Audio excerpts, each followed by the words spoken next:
speed. I'm on speed. I am speed. And this is the Disness. Thank you for joining us once again, folks. My name is Jordan Bass. This week on the show, we're talking about Pixar's Cars. I'm on speed and life is a highway. Life is always a highway when we're on speed, Smalltown. Yes, folks, we're talking about cars this week. And as always, I am joined by my co-hosts. First up, life is a highway and he wants to ride it all night long. It's Smalltown Dalton Endicott. What up, what up, what up? What's up, Smalltown? How you doing? I'm good. Better. Good. I'm glad. Healed, hopefully, mostly. Yeah. With no medicine. No medicine. I ride that shit out. Hell yeah. What was going on? What'd you have? Because we were supposed to go do the show last week, and then about midway through the day, Smalltown texts me simply, "I'm sick as shit, dog." So I was telling Kaylee the fucking Friday, Saturday before that, I just started waking up and shit was just draining in my throat and shit. So I was waking up fucking nasty. I just felt really congested and shitty. But then by the time I was up and moving around, I felt way better. That was cool. And then fucking Tuesday, I woke up like that and I was just kind of I'll get better. I'm chilling. Yeah. Right. It's 9:30 and I'm like, dog, I have a fever. I'm sick right now. Did you go home from work? No, because I gotta make money. Yeah. And so then I felt like fucking dog shit for Tuesday, Wednesday, Thursday. And then by Friday, I felt a lot better, but I still at night when I'm laying down to go to sleep, I cough so much and I still wake up with, I gotta fucking hack shit up. But is it just this time of year, you think? I don't know. I'm not real sure. It's good that you felt good by Friday because it's Friday and you gotta get down on Friday. I got down too hard on Friday. That probably didn't help. No, we were on Discord playing video games until you're gonna say we were playing disc golf. Playing disc golf. Disc golf on Discord. And we were what were you playing? I was playing Warzone and I was playing Apex. Nice. And dude, I haven't played Apex in a minute. It's terrible. People are so good at it. Also I heard that the special abilities doesn't really matter anymore. They gave I correct me if I'm wrong, but I'm pretty sure Pathfinder's ability is just a thing that most characters can use now. How you can view different spots. Yes, yeah, for sure him. But it's just so hard if you're not somebody who plays the game fucking 6 hours a day, 8 hours a day, you're just not gonna have that much fun. So basically if you're employed, you're not gonna be very good. Yeah. And so I was on Discord with a couple of my friends and I literally drank 6 or 7 glasses of whiskey. Damn. Hell yeah. I was just straight whiskey? Fucked up. Yeah, neat. I had I don't know if you'll think this sounds good, but it was delicious. I had tried pancakes and syrup whiskey the other night. It was really fucking good. But it's pretty good. It's kind of just a maple whiskey. Bourbon, yeah. But it's still it was sweet, but then it still had a nice strong whiskey finish to it that I really liked. And I really want to find a bottle of it. This was in New York, so I don't know if it's a exclusive. Did I'm you sure you can find that flavor. Anything? I think it was Bubba's or something like that. I don't know. Bubba's? I'll have to look into that, but it was really fucking good. But while I was drunk Friday night, I set a tea time for me to go golf by myself. So I had to wake up at I woke up at 8, but I didn't go to sleep till 3:30 probably. So I woke up angry, bad. I was still fucked up, probably hungover. It was tough. So I golfed. How'd you do? Not very good, but He's so I got if you sign up for a tea time by yourself, typically they'll put you with other people just to fill a group up. Gotcha. And so there was me and 2 other people. There's a father and a son. And I got there in the Holy Spirit. In the Holy Spirit. It was a foursome. And no, that's what you call 4 people in golf. Well, it was dead because it was kind of chilly and stuff. And so the son was like, if you just want to go play, you want to start now by yourself, we'll just fill in behind you when you're done with this hole. So I just was all right, cool. So I played the first 10 holes by myself. On the 11th hole, shit was kind of getting backed up. The fucking 2 people in front of me were playing so slow. Uh-oh. And so the dad came over and he's like, "Hey, is it okay if we just jump in with you now? Because it's getting backed up. Like, we just want to make sure." You said no. Yeah. No, I You told him threw it was your fine. golf clubs at him? Yeah. Ran over And them so with I the golf cart. played, put a couple holes with them. We were on the 14th hole. And I already lost almost every golf ball I had. Because so at the Blue Springs Country Club, the golf course there in the fall, like they just basically rake their leaves off the fairway. Okay. So like if your ball doesn't land on the fairway and it goes off into the rough, it's going into the leaf. You're not finding your ball. Like you just won't. And so that's what happened to all of my balls. Nice. And then so I have one ball left and we're on the 14th hole. I hit my tee shot off and I hit it really well. And I'm like, all right, well, here we are, And I go look for it. I'm like, where the fuck is the ball at? Well, then the son's like, hey, and he like told me what kind of ball it was. He's like, is that yours? I'm like, yeah. He's like, it's back there. I was like, how is it 50 yards behind where I just hit the ball? Like it had to have hit something and bounced back. I didn't hear it hit anything. It looked great. Like it wasn't going to hit anything. Whatever. So I'm like, okay, I'm already pissed, but it's fine. So then I go up to the ball.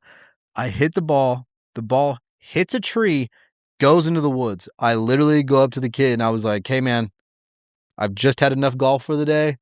I'm going to go home. And he starts laughing.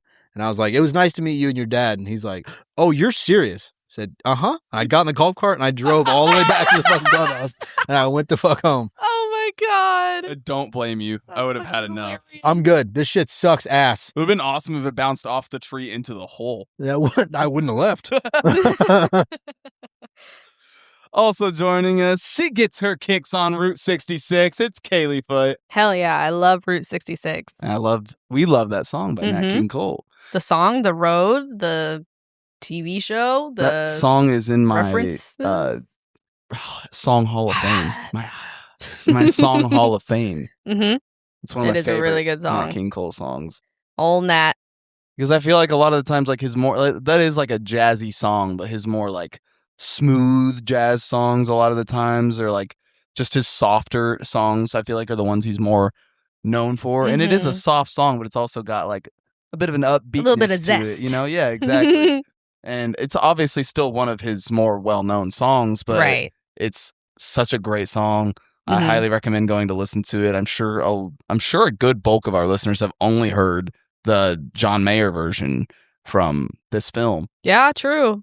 Which John Mayer's great too. But Nat just knocks it out of the park. Nat always knocked it out of the park. You're right. I love me some Nat King Cole, man. He's the best. Mm-hmm. Kaylee, how you feeling this week?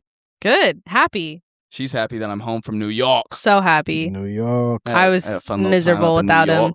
If you listeners have been listening for a while, you might remember old Dante. Oh, there goes the cat's feeder. I'm sure you could hear that. Remember old Dante Buckner from the High School Musical episodes and the Let It Shine episode. I got to meet up with him while I was up there, so it was great catching up with old Dante and got to go to an AEW wrestling show and check out the city. And it was all around a very good time. Yeah, and I worked and did laundry and nothing else. I haven't really got to explore the Northeast too much in my life. We've been to Baltimore. Yep. Which is one of my favorite towns. Amazing. Cities. Not town. No, definitely not a town. But I've been to New York and New Jersey before. But this was the first time I really got to like enjoy it. Have free time to like do stuff. Exactly. Yeah. Because in the past, I've gone up there. I went up there for WrestleMania back in 2019 and went to like 10 wrestling shows. So that was what that whole trip was centered on. I still haven't got to see a few things I'd like to see up close, like the Statue of Liberty. And I was telling them about like the Empire State Building, and like I'd like to go to Ground Zero. Yeah. And Niagara Falls. Niagara Falls is that's up more north. Buffalo obviously. area, right? Yeah, yes, exactly. Yeah. Which they said is like they being my friends were talking about how that's like very much just like a tourist area. Oh, I'm sure. So everything is super touristy up there. And it's also really close to Canada, which that's on my Love list Canada. too. Yeah, we could just make that like a trip. Got any Canadian listeners? Shout out our Canadian listeners. Love Canada. Hello from the US of A.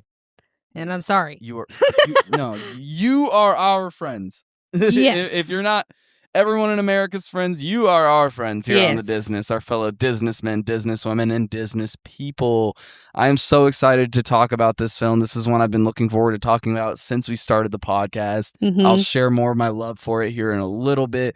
But first up, I do want to get into our drink of the week. Yeah, because I don't know what's in it. It's pretty tasty. It's not bad. It's not my favorite drink by any means, but it's not bad. It's definitely one of the cuter ones. I'm calling it the Lemon and Lime McQueen. Okay, cute. And it has Minute Maid lemonade, lemon lime Powerade, not Gatorade. We're a Powerade house. Yeah, we are. Powerade podcast. Yeah. It has 360 vodka, and it has a little bit of watermelon syrup. You need to go check out the picture of it on our social media, our Instagram, at Disness Podcast. I have a picture of it. I tried and pretty decently succeeded at making it a yellow and red drink, so that way I could give a nice ode to our boy Lightning McQueen. Mm-hmm. And we're going to get the rest of our opinions on it. Kaylee, how are you feeling? It's not bad. It kind of tastes like a popsicle. It does kind of have a popsicle-esque taste to it. Smalltown, I have a Busch Light waiting for you in the fridge if you don't like that. I don't know how much I like it. Yeah. It's not one of your faves? It's just sweet. It's very sweet. It's sweet. I think the lemonade cuts it pretty well. It has I didn't that taste like any lemonade. I just got the watermelon. watermelon. Yeah, just Yeah, the that watermelon. watermelon syrup is so overpowering. I got to finally use my little spoon. To layer it? Yeah, Yes, the to twisty layer it. You spoon. did a good job. You did. You layered it up really nice. Thanks. It looks I good. appreciate it. Yeah. I poured it real slow. Proud of you. Did the upside down spoon technique. Yep. Because we had a drink at our job that was a bitch and a half to make. I never had to make it, but watching other people make it, holy fuck. Thank God they took it off the menu. It was very popular. It was the Bomb. The Bomb. I'm not going to say the name of where we work, but the Bomb. Oh. And it was I was the best at making those. Kaylee was the best at making it. But it was a 3-layer drink, so it was red, yellow, and blue. Mm-hmm. And Like a bomb pop? Is that what it's supposed yeah, to I be? think it was supposed to be like a bomb pop. Yes. And Well, then, do you like, remember those- what was in it? It was grenadine and vodka, I'm pretty sure, in one layer, and then blue curacao and water in another layer, and then pineapple juice, I want to say, for That's the what top created the layer. yellow layer? Yes. Okay. That makes sense. I was wondering Yeah. what would create. But the I yellow. remember the blue curacao in the water to dilute it to make it less sugary so it would float. Right. and Yeah, not because it's all mix. about like when I make an Arnold Palmer at work, like a lot of people always ask like, oh, like which one goes first? Mhm. But it's like whichever one's got the more like Sugar. in it The because that densest. thickens it That's up. yeah, I was gonna say, what is that? Physics? Yeah, I mean, I think so. It's Density, physics. sugar is heavier, so whatever has the most sugar content should You're be the at the smart bottom. one, Small Town. That's what they call me. Call you Town. smart one, Small Town. Smart town. Smart town. Smart Town. I do want to make note that the description on Disney Plus for this film says race car Lightning McQueen gets stranded in a small town on Route 66. That wasn't fucking small as. I don't I'm even think you'd be suing able to the call that a fuck out of town. them. Yeah, you should. Oh, This podcast is suing the fuck out of them. pause. We would lose that so fast. Oh, We tried dude. to And then sue they would Disney for countersue anything. us, and we would never be allowed to call you small town again. Yes. Yeah, well, for sure. They probably that would be like risking our show at that point. Honestly, Because they could be like, oh, your name's too close. yeah, You guys are shut the fuck down. we get fucking Shut it the cease and fuck down. desisted every day. Get John Taffer on our ass. We get swatted in the middle of the show. Jesus. All the SWAT people have fucking Disney ears on. And Mickey Mouse ears. Get down! Get down! Everybody down! Hardcore Disney adults. Fucking funny. Yup, it's just fucking mini Mickey Goofy. Fucking. That'd be fire. I'd be like, come on the show. Fact. Pull up a seat. We'll get you drunk. Which one would we want on the Woohoo! show? Goofy. I don't know. I think Goofy would get annoying. Pluto. Yeah, Pluto. Yeah, Okay, 'cause Pluto. You could just sit there and be cute. Yeah, we Mm. just pet him. I have always thought that's really funny. Like, that's not the only thing to do this, but like anytime there's anthropomorphic animals, but they still have pets, it's like very Yeah. funny to me. It's kind of like having a slave. That's true, honestly. Oh my god. Wow. Holy shit. That was way darker than I thought we were about to go with that. Mickey but and Pluto are best you're not pals. wrong. Yeah, but you can't own a person. That's true. Not allowed. Good point. Even if you don't make them work, that's not okay. Still not okay. Yeah, shit. Let's get into our relationships with this here film. Let's start ladies first. Kaylee, do you remember seeing this in theaters? Did you have it on DVD? Did you have the very rare VHS tape? So I don't remember. Probably not. Well, maybe actually. I might have seen this in theaters. I was tiny whenever this came out. Yeah, it's crazy to me that there's people obviously that were, and there's people born after this too, but like just seeing like people born in 2006, like holy shit, you were born the same year Cars came out. Yeah. And it's obviously an ongoing joke on this show that's like, if someone died before 2006, I'm like, they didn't get to see Cars. No, literally. No, but I definitely remember being very fond with this movie. Every time I watched it, I was like, yeah. I do have a sweet memory of my grandma, may she rest in peace, loved Tow Mater and just always just loved him. And every time we watched the movie, she'd be like, there's my guy, and like cracking up at all his little quips and sayings and everything. And she had, at some point, whenever McDonald's had their toys for Cars, we literally had gone there and I'd gotten Happy Meals until we got the Mater car. And we had it for years. And I remember playing with it. I also had Flo. Did you have Doc? I don't think I had Doc, but I had Sally.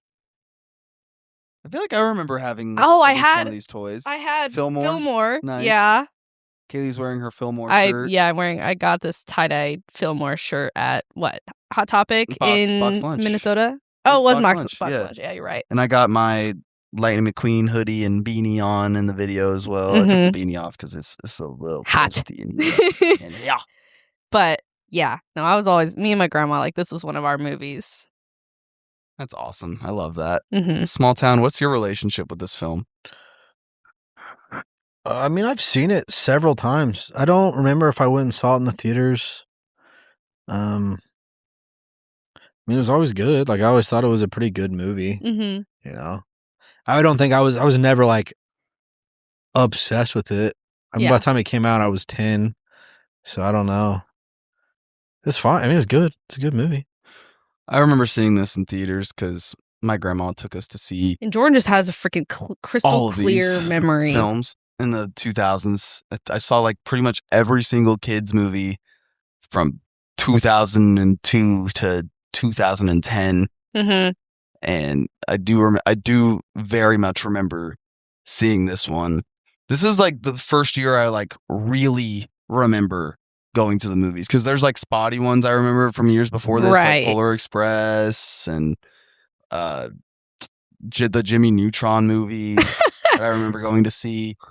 But I also got the opportunity, and I think I've brought this up on the show before, they did in like 2021 or 2022, they did a re-showing of this at our AMC, and I think that was a nationwide deal for Disney Plus Day. And it was like to hype up Cars on the Road coming out, which will probably get mentioned here in a little bit during Kaylee time. But we got the opportunity to see this, and we were the only ones in the theaters, and we took a bunch of shots and enjoyed the fuck out of it, rooting Lightning on during the Piston Cup. Screaming. I had to work, sadly, but he just got a bunch of guys together. Oh, we had a great time. That's one, like, I want to do that more often. And honestly, like, we just got lucky with us being the only ones in the theater, but it was a really fucking fun time. I have a great sentimental attachment to this film. After years of there was 5 years when I was a teenager, I was really pessimistic and willing to shit on a lot of things.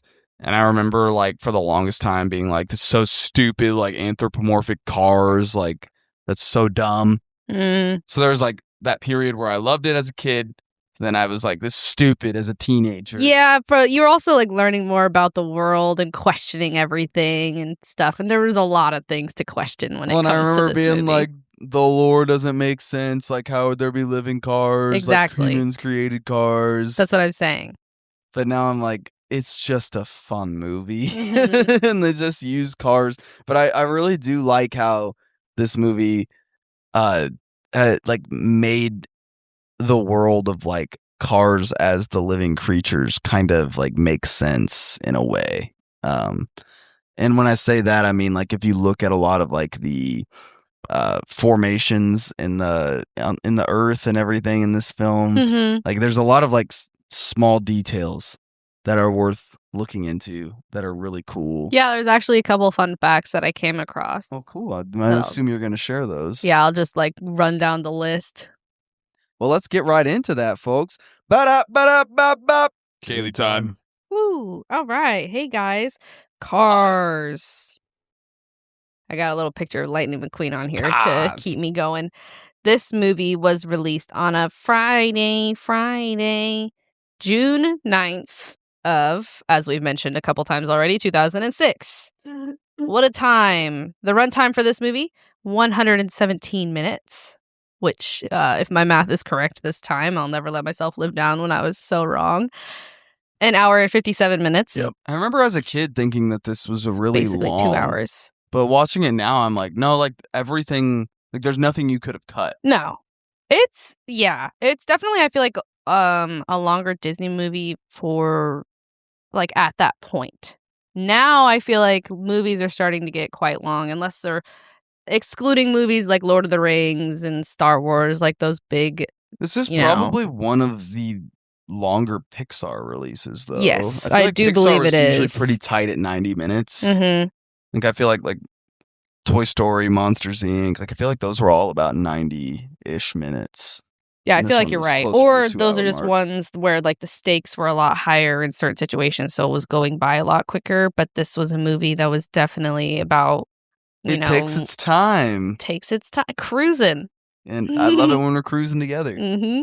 No, but I also like this, even like going into the credits makes the most of its runtime in every way.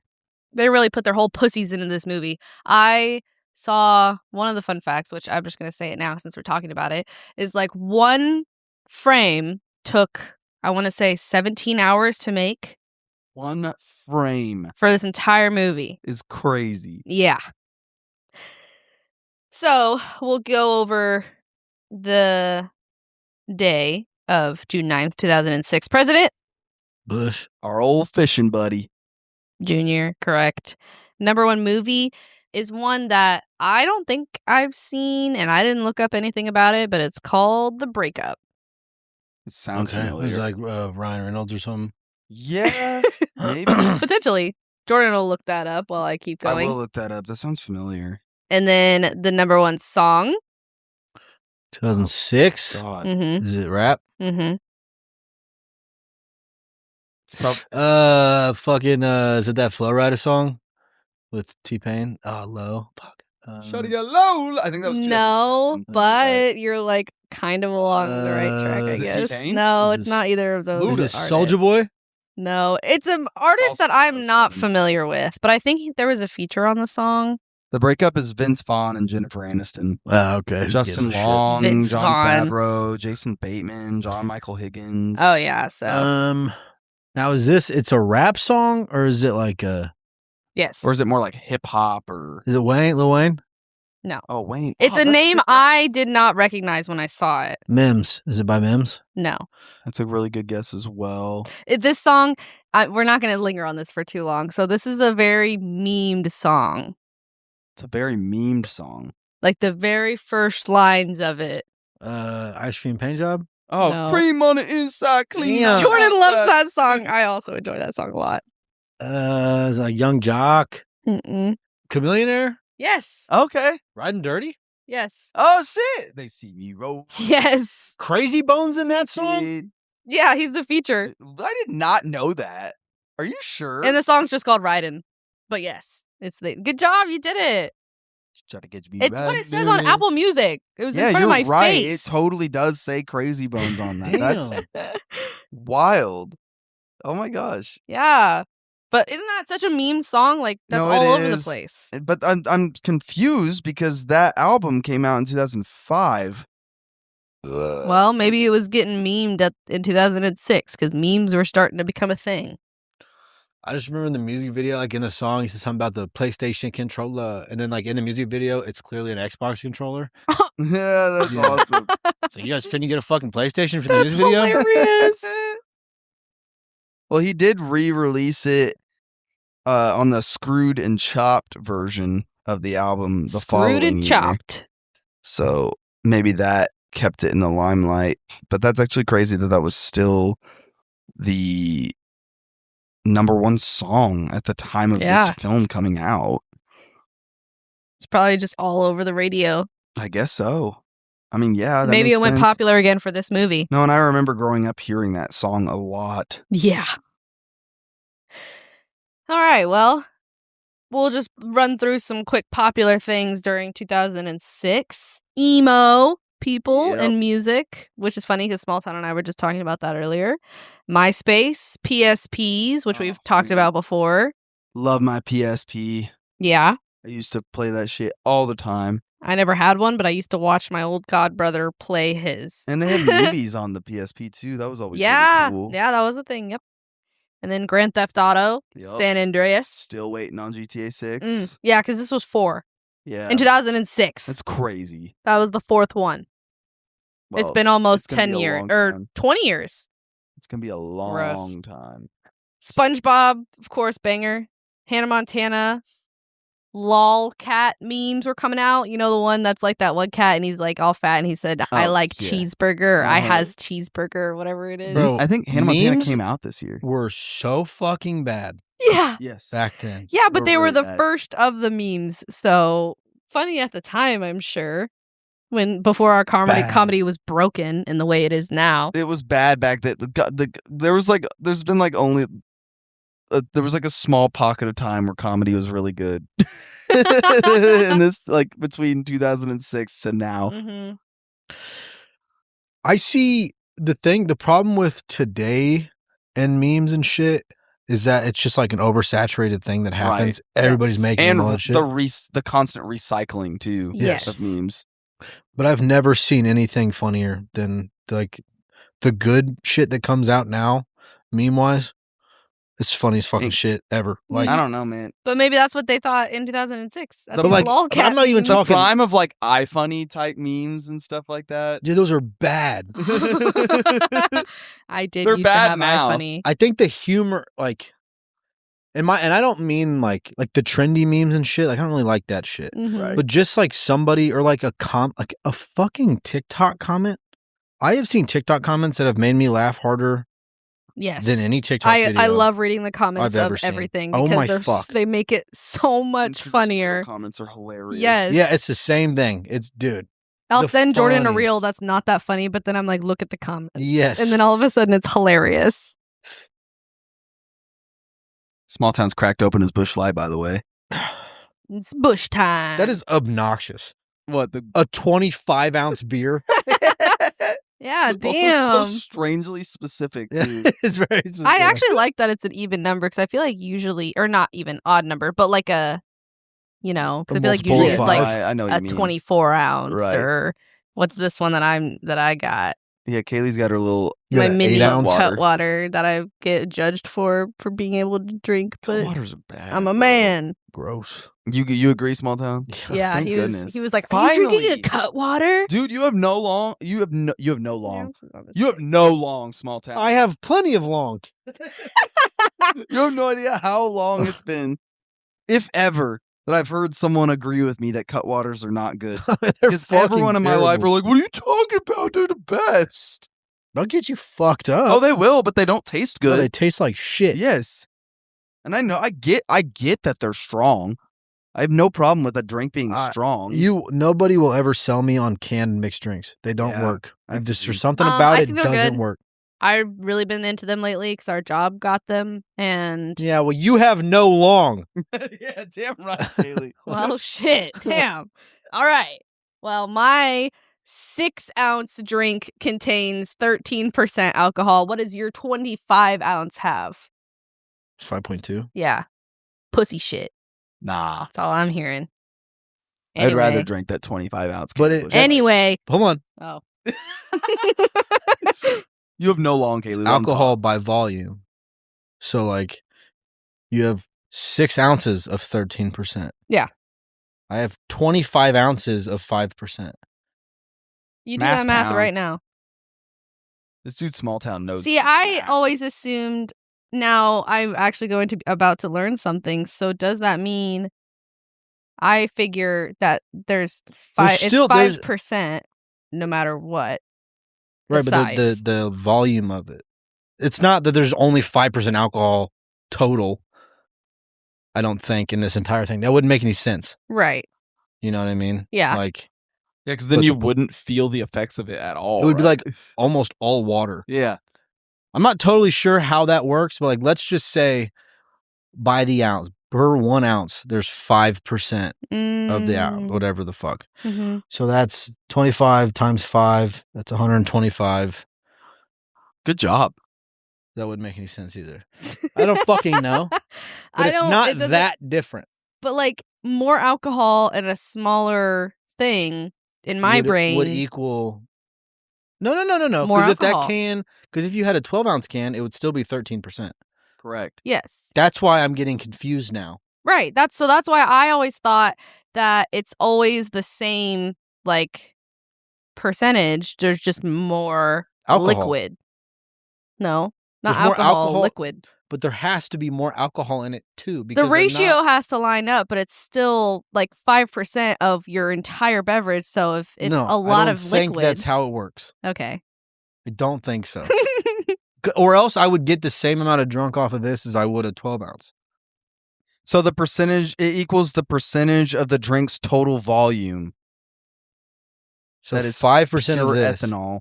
So a 12-ounce beer with 5% ABV contains 5% of its volume as pure alcohol. Like a 1.5-ounce shot with 40% ABV contains 40% of its volume as pure alcohol. So the percentage does not change based on drink size. It's a ratio. Okay, that makes sense. I just need somebody to do the math for me then on. So that would be 13% and 6 ounces, 6 ounces versus 5.2 and 25, and see which one has more alcohol. So because I feel like this one, it's about probably 2. I think that's probably close to 2 ounces, right? Yeah. No, that'd be a third. Well, so that'd be 33% would be 2 ounces of that. So you're looking at like an ounce out of 6. Now, what about that? 25 That's less. divided by 5. All right, we're doing math. So no, the 6-ounce drink at 13% does not have more alcohol. 6 ounces at 13% equals 0.78%, or 0.78 ounces alcohol. A 25-ounce at 5.2% equals 1.30 ounces of alcohol. So the 25-ounce beer contains significantly more alcohol, almost 70% more. Don't ask us how the fuck it works. Just agree with Jordan and watch your mouth. Whoa. Full pause. Y'all are the ones over here crying because these are too strong. Smalltown has more long. Listen to him. You think these are too strong Yeah. and it don't taste good, but you can eat the beer that has 70% more alcohol in it. Beer. I literally drink straight Jack Daniels. Yeah, and why are you hating on Cutwater Because then? it tastes like dog shit. They do taste. Which like ones They have you taste tried? bad. Which ones have you tried? I tried the margarita one. I Bad tried one. the You tried the espresso martini one? Motherfucker, no. The God damn it, the fucking ginger beer one. the the mule. Mule. I tried the mule. Sounds okay. what's the one that I really hate? The lemon drop. Ugh. Oh, I Lemon bet- drop's fire. I bet Lemon it's drops not. themselves is. are fire. No, it's fire. It tastes like a lemon drop. I No, there's like the something lemon about drop. it. I like the There's something espresso about it. martini. The White Russians aren't bad. No, the white Canned Russians are the liquor worst. is not good to me. Something about canned liquor has this weird, and maybe because it's like carbonated. Right. Is that carbonated? No, Well, the white Russian. There's something It's White about the way Russian, it's so- sealed. There's got to be some kind of like something. The only like bottled or aluminum? canned alcohol that I'll or drink that's like a cocktail. I really be fucking with those Cayman Jack margaritas. Those give me such a bad headache. Oh, I don't blame you. They're really sugary, but they taste great. Like when you open it, it still goes right. Mhm. So there's pressure. Mhm. Something has to make that, and that's to me. There's probably something about the pressurized of the liquor itself that does not for some reason that shit to me is so doesn't bad. work. It's that's how I feel about White Claws and shit too. I cannot drink White Well, those are carbonated. I like Cutwaters because they're not. I will never drink a White carbonated Claw. shit. I'm starting to get old. I'm starting to get fucking heartburn and acid reflux. Hey, Kaylee. God damn it. I can say that because I've never experienced those things yet, and I'm starting to. You're starting to get old? Yeah. My body. Who are you telling? This fucking ancient ass freaking Gandalf wizard knowledge. Wait until your back feels the way mine does. What are you talking about? This episode comes out, I will be 29. And I will be staring down 30. Yeah. Hard. That's still, first of all, that's still young. Second of all, 24? I turned 23 in October. You just turned 23? Yeah. Okay, so when you turn 30, right, my oldest daughter will be 17. Crazy to think about. Okay, this is unfair. I feel like I'm being called out here. One.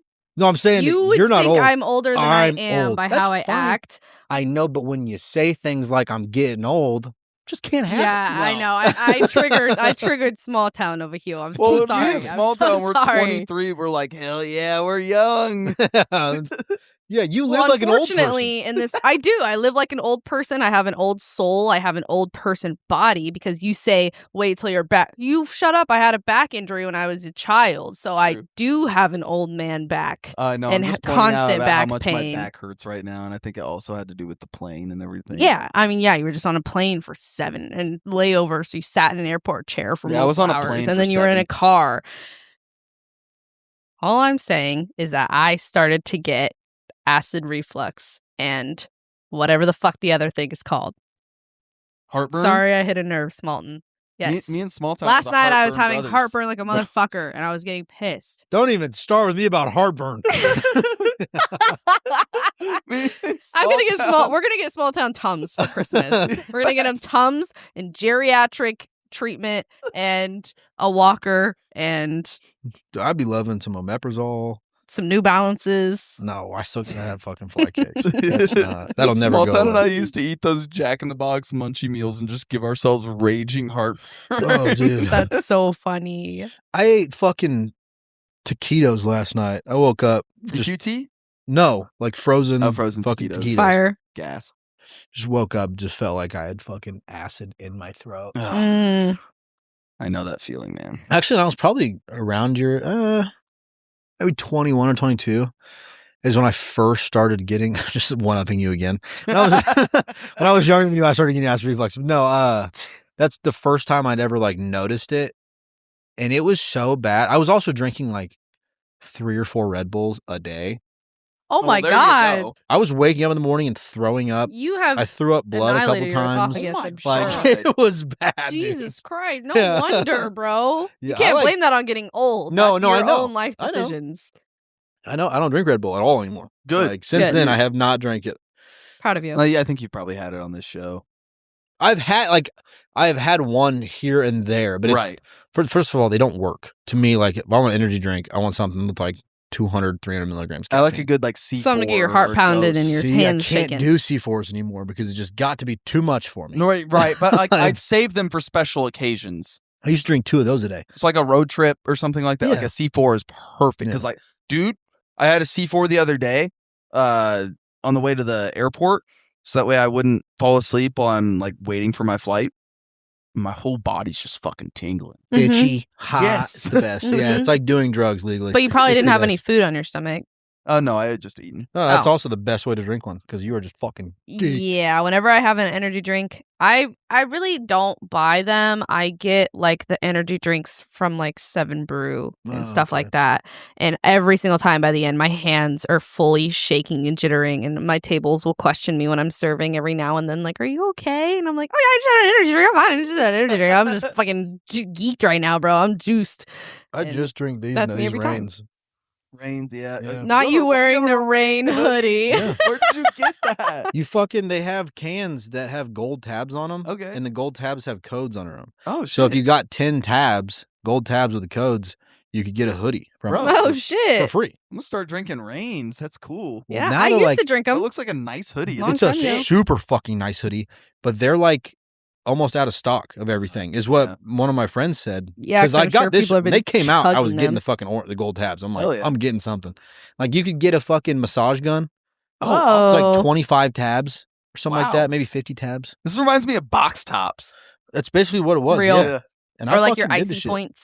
And then they sent it to me. Like it was put in all the codes. I had 10 tabs, picked out the hoodie, free shipping, sent it to my house. Damn. Now, when I ordered it, it said, please give 10 to 12 weeks. And I'm like, Whew. can't wait to have this by Christmas time. That's insane. Yeah. This bitch showed up in 2 weeks. Oh, nice. Oh. Yeah. I was like, oh, sick. And I That's put it not on. I was bad. like, not even a ripoff. This shit's nice as fuck. Yeah, that's And like, I know Period. technically I spent like $35 because, buying Right. Reigns like $350. Yeah, This but is you got the energy drinks and the hoodie for that. Yeah. But this is a fucking $60 hoodie. I would guarantee. Yeah. Hell yeah. No, yeah. I was literally about to say hoodies are so expensive now for no reason, especially decent quality ones. I feel like the biggest asshole when I go into a gas station, buy a Rain, and I'm wearing a Rain hoodie. I feel like the biggest asshole. Nah, they probably think you're like you work for them. I'm a rep. Like, yeah, you're a Brand rep. representative. Sponsored by Rain. You should go there and you should make sure all the labels are facing out front. They look Excuse good. me, I talk to you. You see this? I feel like you Yeah, should this is go in there unstocked. Do and, you need me to place an claim order? like you're there for quality control and they wouldn't question you. Dude, Yeah, I have to drink one of each of these. I'm sorry. dude, you totally could. I dare you to try. Back on track. Back on track. Back on the I track. tried. Hey. Blu-ray DVDs were also popular. Shout out, me and my mom used to hunt for Blu-ray DVDs. Biggest waste of fucking. I disagree. No, I actually liked it Blu-rays because are they always great. came with a lot of like special features It's and not behind just the that. scenes, and they. look and sound. I was getting to that. Okay, they sorry. looked better and they did sound better. Thank you. Popular actors, Tom Cruise. That's the only one I course. wrote down. Yeah. Steven Spielberg. I feel like he had a lot of movies coming out around this time. All of them featured explosions. Crocs were very popular and somehow still are. And flip phones. Shout out Right, flip yep. phones. My first phone was a flip phone. My first phone was not a flip phone, but it was a slide one. was Like a you turned slide, it too. sideways Yeah. and slide. I loved it. I felt like the Oh wow, coolest so neither of bitch. you guys had flip phones? No, but I wish I did. My grandpa had a flip phone, and I would play with it, and he'd get mad at me. My grandpa had a flip phone up until like 2022. Respect. The My same grandpa one. fell down the stairs with his flip phone in his hand, like the outside concrete stairs, and snapped that bitch in half. That's so crazy because you told this story recently, like on an episode that, in this timeline, this current time that I just recently put out. No way. And I didn't even like. It was in the middle of like me saying something, so I didn't even acknowledge it. So I'm glad you brought that up, so I could be like, real quick right now, poor Pops. I'm so sorry, Pops. Yeah. But back then, No, I was poor just like, ah, Pops. moving on. No, literally. Acknowledge him. Acknowledge Pops. And then a lot of the good movies came out this year, including Happy Feet and Yeah. The Pursuit of Happiness. I saw Happy Feet in theaters. I didn't see The Pursuit of Happiness in theaters, but I watched that with my mom. That's a fucking great Mm, movie. it's a really It good is. movie. I haven't. I mean, I literally saw it one time, and Same. I just remember crying. Me Yeah. too. At the end Same. of it. And I just I've love seen me it- some Will Smith. Maybe 3 times, but yeah. And Will Smith. You're right. Will Smith was kind of popping within these several Yes. years because you had also like I Am Legend and Hancock. Like Mhm. I feel like Will Smith had like a huge movie every single year. Yeah. Throughout this time period. Oh, yeah. Honestly. From the fucking mid '90s till Till, I wouldn't say right now, No, but not like right now. definitely the teens. When he- Well, he did have even. that one the movie about the Williams sisters. do you play their dad or something? Yeah, I think he played their dad. Oh. I still haven't seen it. We but need to watch that. He played I thought you were Ali. good. He played things. the dude from the Concussion That's yep. movie. Yeah, you're right. Um, Uh-huh. But no, I mean, like his movie started getting pretty bad, honestly, and then he slapped not Chris even Rock. bad, I don't but know if just, I'd like, say then- bad. I would say but, they were like, more hit or miss. Yeah. It got to be where it was way more misses than hits. It Fair. felt like. There were. were It's just one of cornball those. movies. There was, like, yeah, Spies like in people that like Disguise. corny. One of the ones that people be hating on that is a Netflix original, I'm pretty sure, is Bright. Yeah, Bright was stupid. I Is that enjoyed Will it. Will or is that Jamie Foxx? No, it was Will Smith. It was Will Smith. It was Oh, Will okay. Smith and that alien guy. Yeah. I enjoyed it, and I, There was one another movie. Didn't I don't know if it had understand. aliens in it, but it was like it felt the same, and it had Jamie Foxx on as a Netflix original. This does sound very familiar to me. I can't think of what you're talking about. But it's Jamie Foxx. While Had to Kaylee be a keeps banger. going, I'll look this up. Yeah, we'll move right along to the ratings. Back to Cars. The Rotten Tomatoes score from the critics was a 74%. A little low, if you ask me, but and the audience, however, gave it an 80%. I'll take it. This is one of those movies where like you just go like, "What's the problem?" Right. Like, what? Tell specifically. Mm-hmm. Tell me what your issue was with the movie. Yeah. Basically, probably people that just don't like all like fun times Well, and I'm original not saying stories. this is necessarily like a perfect movie by any means, but to like be like, oh, it was okay. Yeah, but like, what is there to complain about? Yeah, That's my exactly. thing. Like, you don't even have to like the movie. Just be like, Mhm. it's just not my thing. Mhm. Right. But to act like it's like not a good movie is fucking. It's just asinine. IMDb gave it 7.3 out of 10, and Letterboxd, with one of the higher ratings I feel like we've seen so far, is a 3.8 out of 5 stars. That's really good for Letterboxd. Yes. Are you thinking of Project Power, Smalltown? Maybe. Okay. I don't know. I think MGK had a song for it. Interesting. Okay, I'll have to look into that. It's called Home. Well, I can look up the soundtrack real quick. My favorite reviews from Letterboxd was one person who... Oh, no, it was from Bright. Okay. He made a song for Bright. Yeah. T. It has a 26% on Rotten Tomatoes.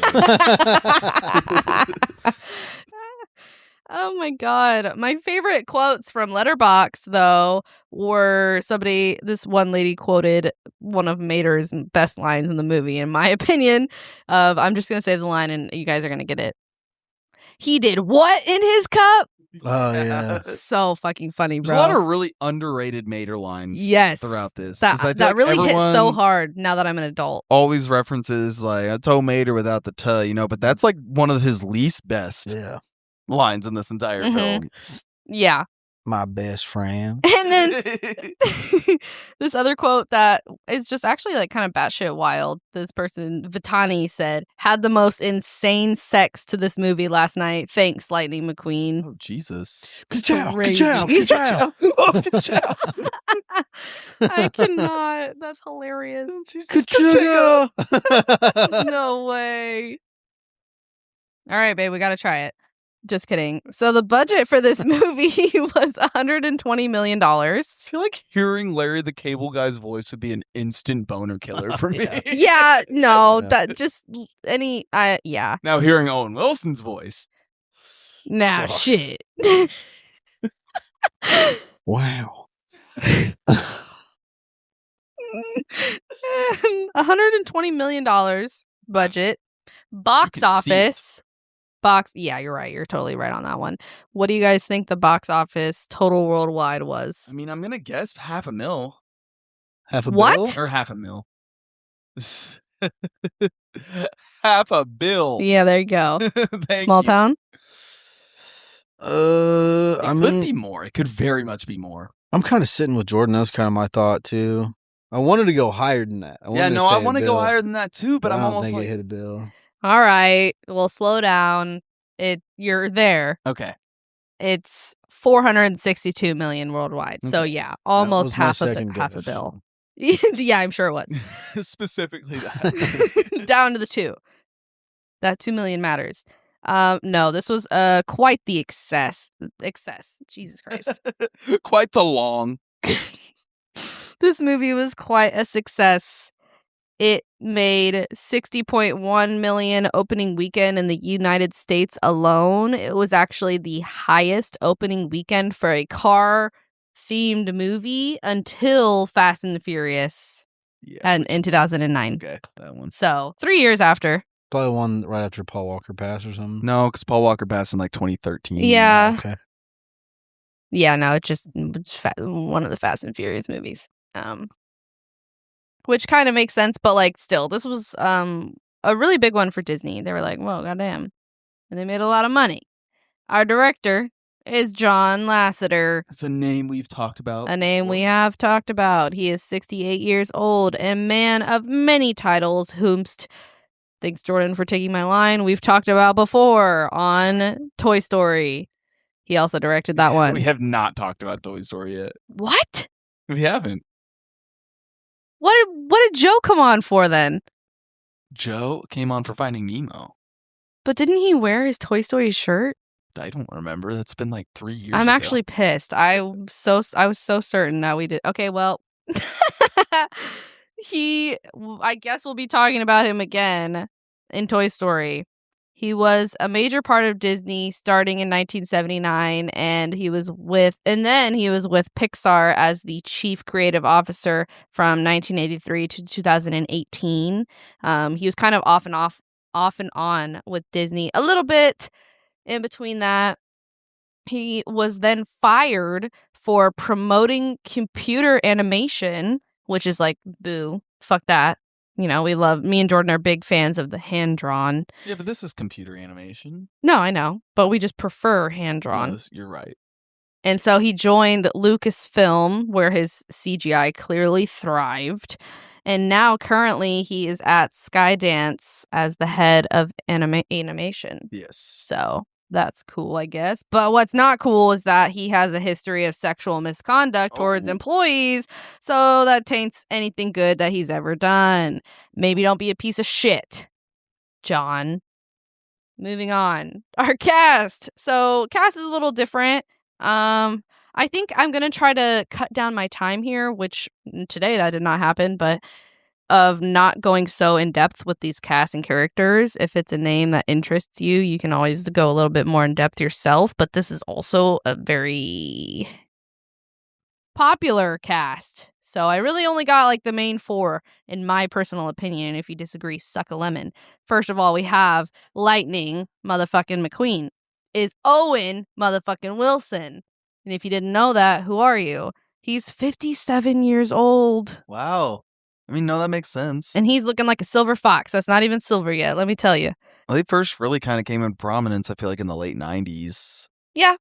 Maybe even the early 2000s. Like, yeah, well, he really just started popping around this time. Banger. Because you look at, like, Marley and Me came out around this time, too. Like, he was in a lot of big stuff. Marley and Me was one of those movies as a child that fucking wrecked me. No, me too. No, it was bad. I remember it, like, bawling, yes. like inconsolable crying. Had so hard. to stop the movie for a bit because my mom was like, "You need to take a breath," and I was not okay. But it's beautiful too because it just shows like the effects, the everlasting effects that a dog can leave on your life. God, I can't even talk about it. I'm glad it's not a Disney movie because Jesus Christ, it's gonna mess me up. Owen Wilson's one of Jordan and I's favorites. And this is a guy that I've also like the series of Cars. It had a period of time in my pessimistic teenage years where I kind of shit on him because I was like, he's in stupid movies. Because I remember me and Big Chris watching I've referenced this to Kaylee before because she's seen it too, and Smalltown may have.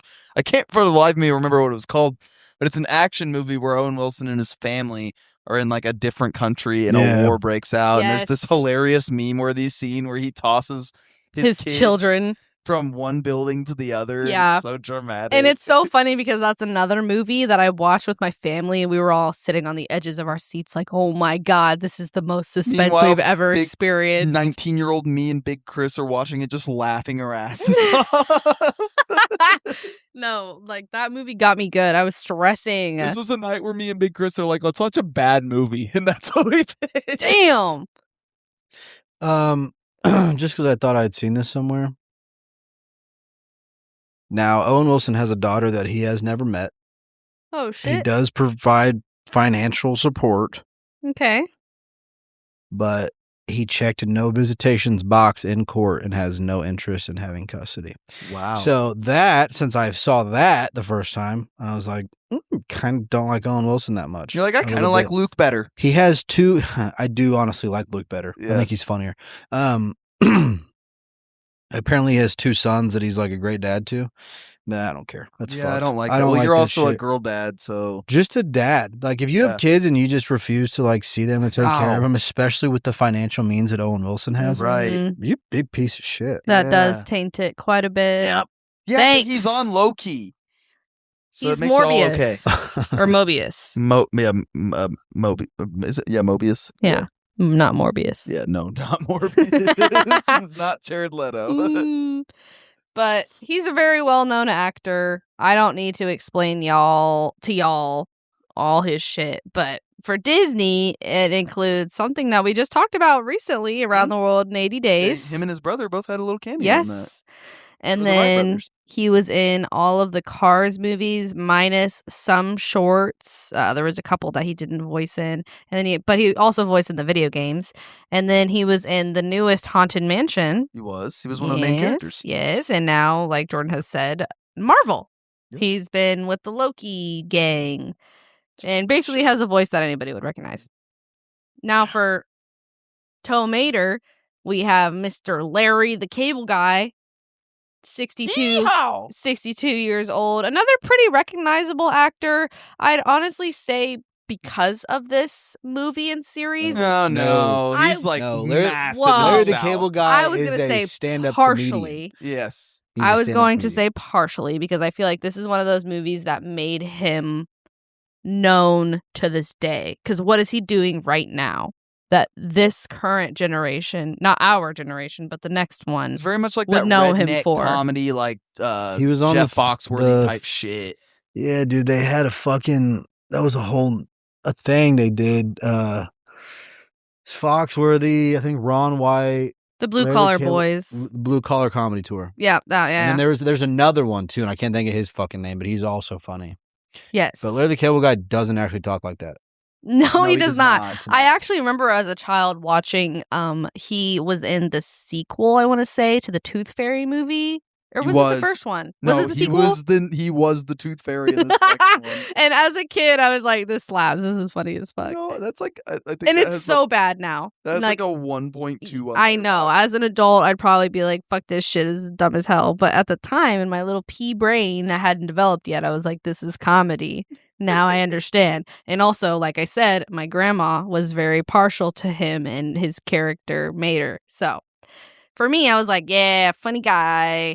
But this was actually his only Disney participation credit. He voiced Mater in everything, video games, park attractions, all the shit. But Disney said, that's all you're good for, bro.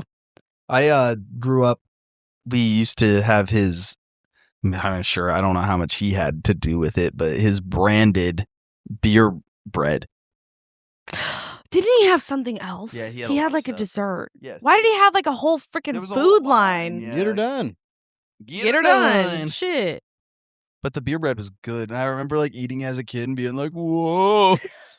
Even though just fuck, Mom, I'm hammered off this bread. God, that's funny as fuck. I love beer bread to this day though. It's so good. Yeah.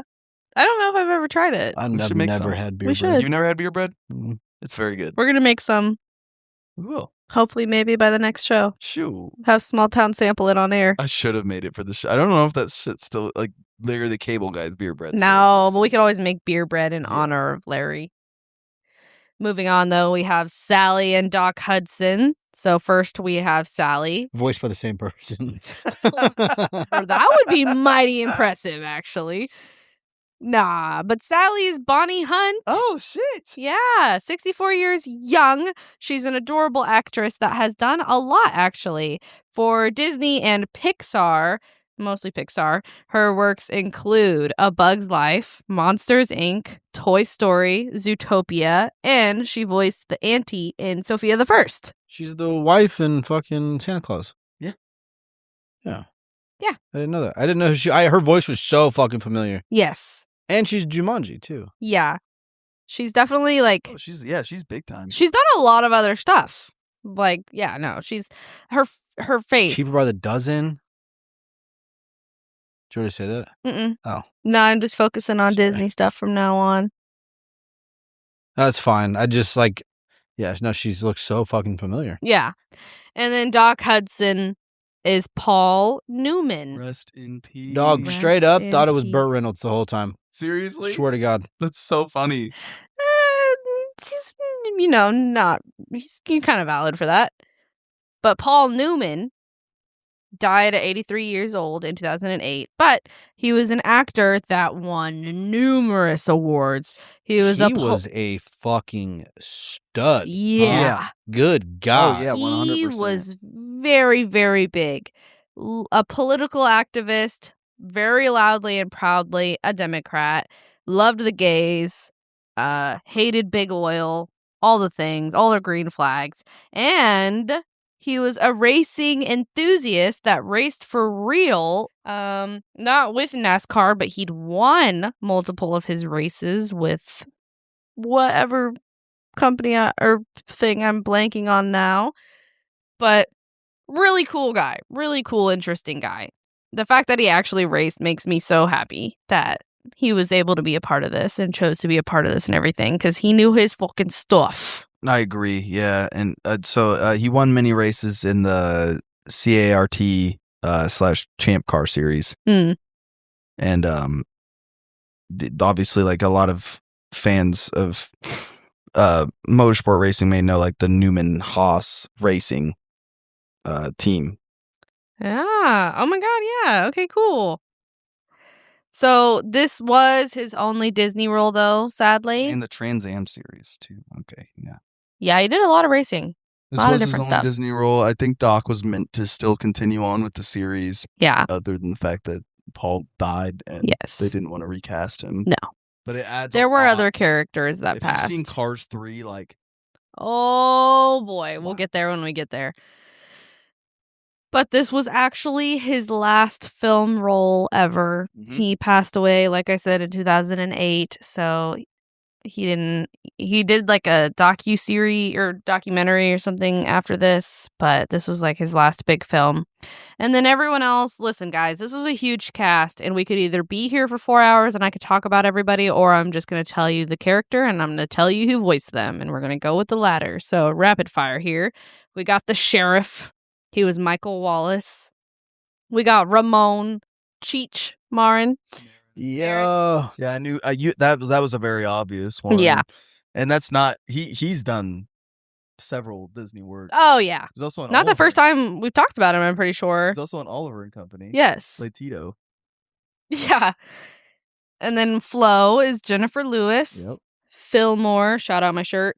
George Carlin. That's one I did not realize. I didn't know that was George fucking Carlin. I always thought it was Tommy Chong, but You would think. yeah, no, but George, George Carlin. Yeah. That's so Old cool. George.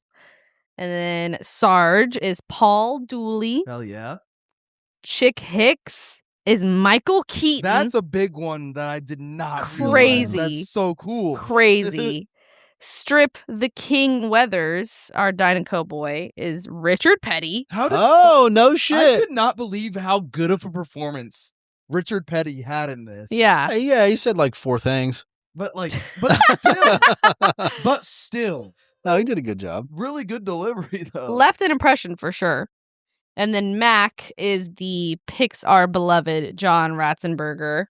Yeah, he was in fucking every. That voice Pixar- is in I'm pretty sure every Up single until, like- Pixar movie. No, there was like up until a certain. I know, I think yeah. Up until like Onward, I think he had been in every Yeah. single Pixar movie, and even if it was just a The really small tiniest role. little character, Yeah. one line, But, like, we're whatever, talking doesn't about, like, matter. For those that don't know, because I'm sure a lot of you listeners do, like we're talking about like the Yeti from Monsters Inc.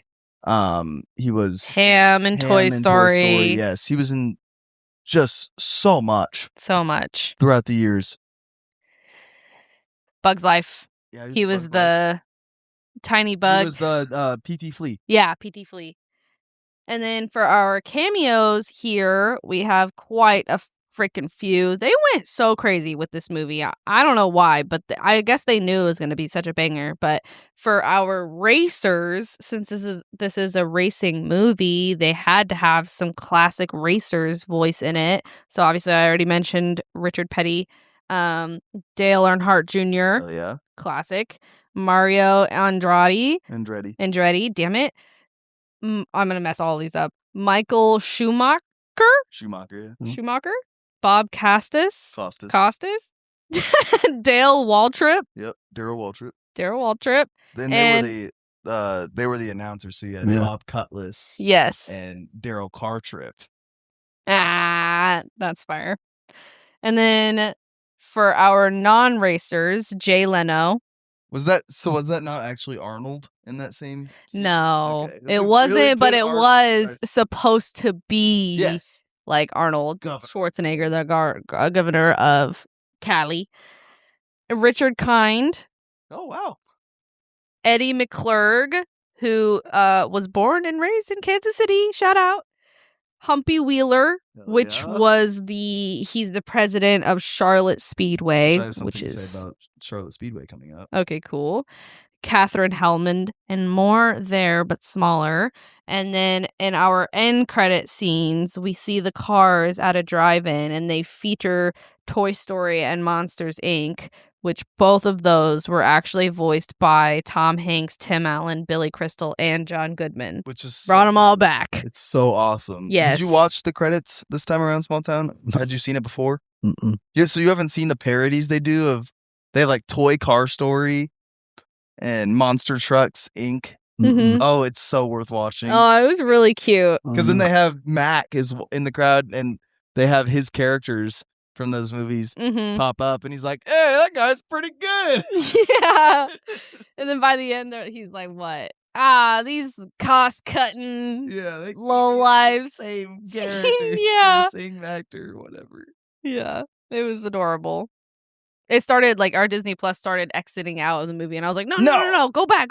I'm trying to watch these end credit scenes. So Cars was not adapted from a single book or movie or any like straight up source material. I will say, I need you guys. If we watch a movie and there's end credit shit, you guys need to tell me, because I will not watch. I turn it off as soon as this shit's over. We'll just start letting you know. This one was a straight up epilogue.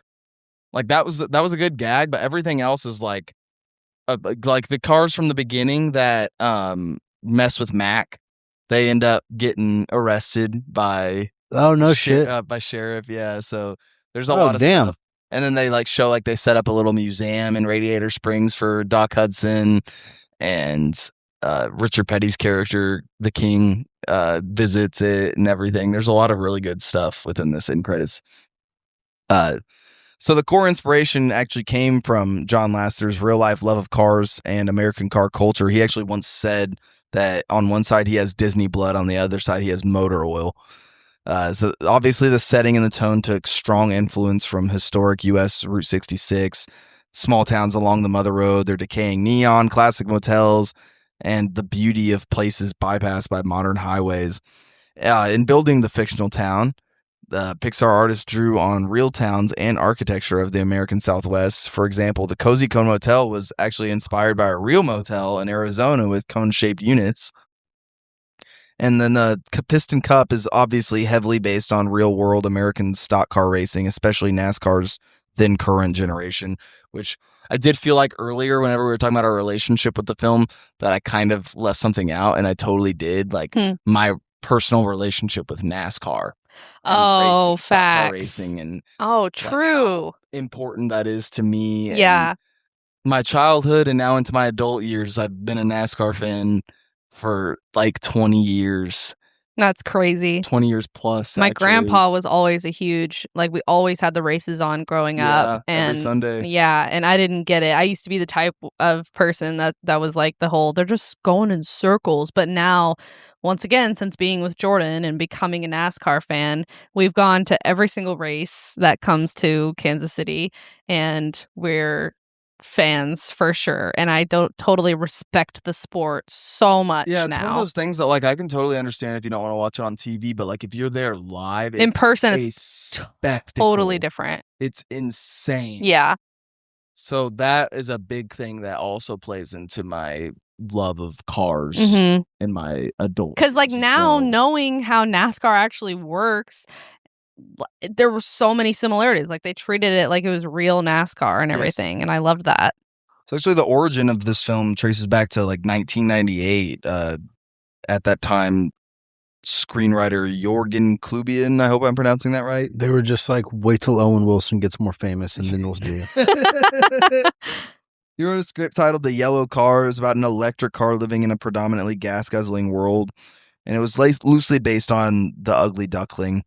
That concept was initially considered for production, but it was then shelved for many years after. And around 2000, John Lasseter took a cross-country road trip with his wife and kids. That trip and the experiences involved, the people, the towns, and car culture they encountered really reignited the idea of making a film about anthropomorphic cars. And then to ground the film in authenticity. And then Owen Wilson got famous enough. Yes. And they were like, all right, now we can.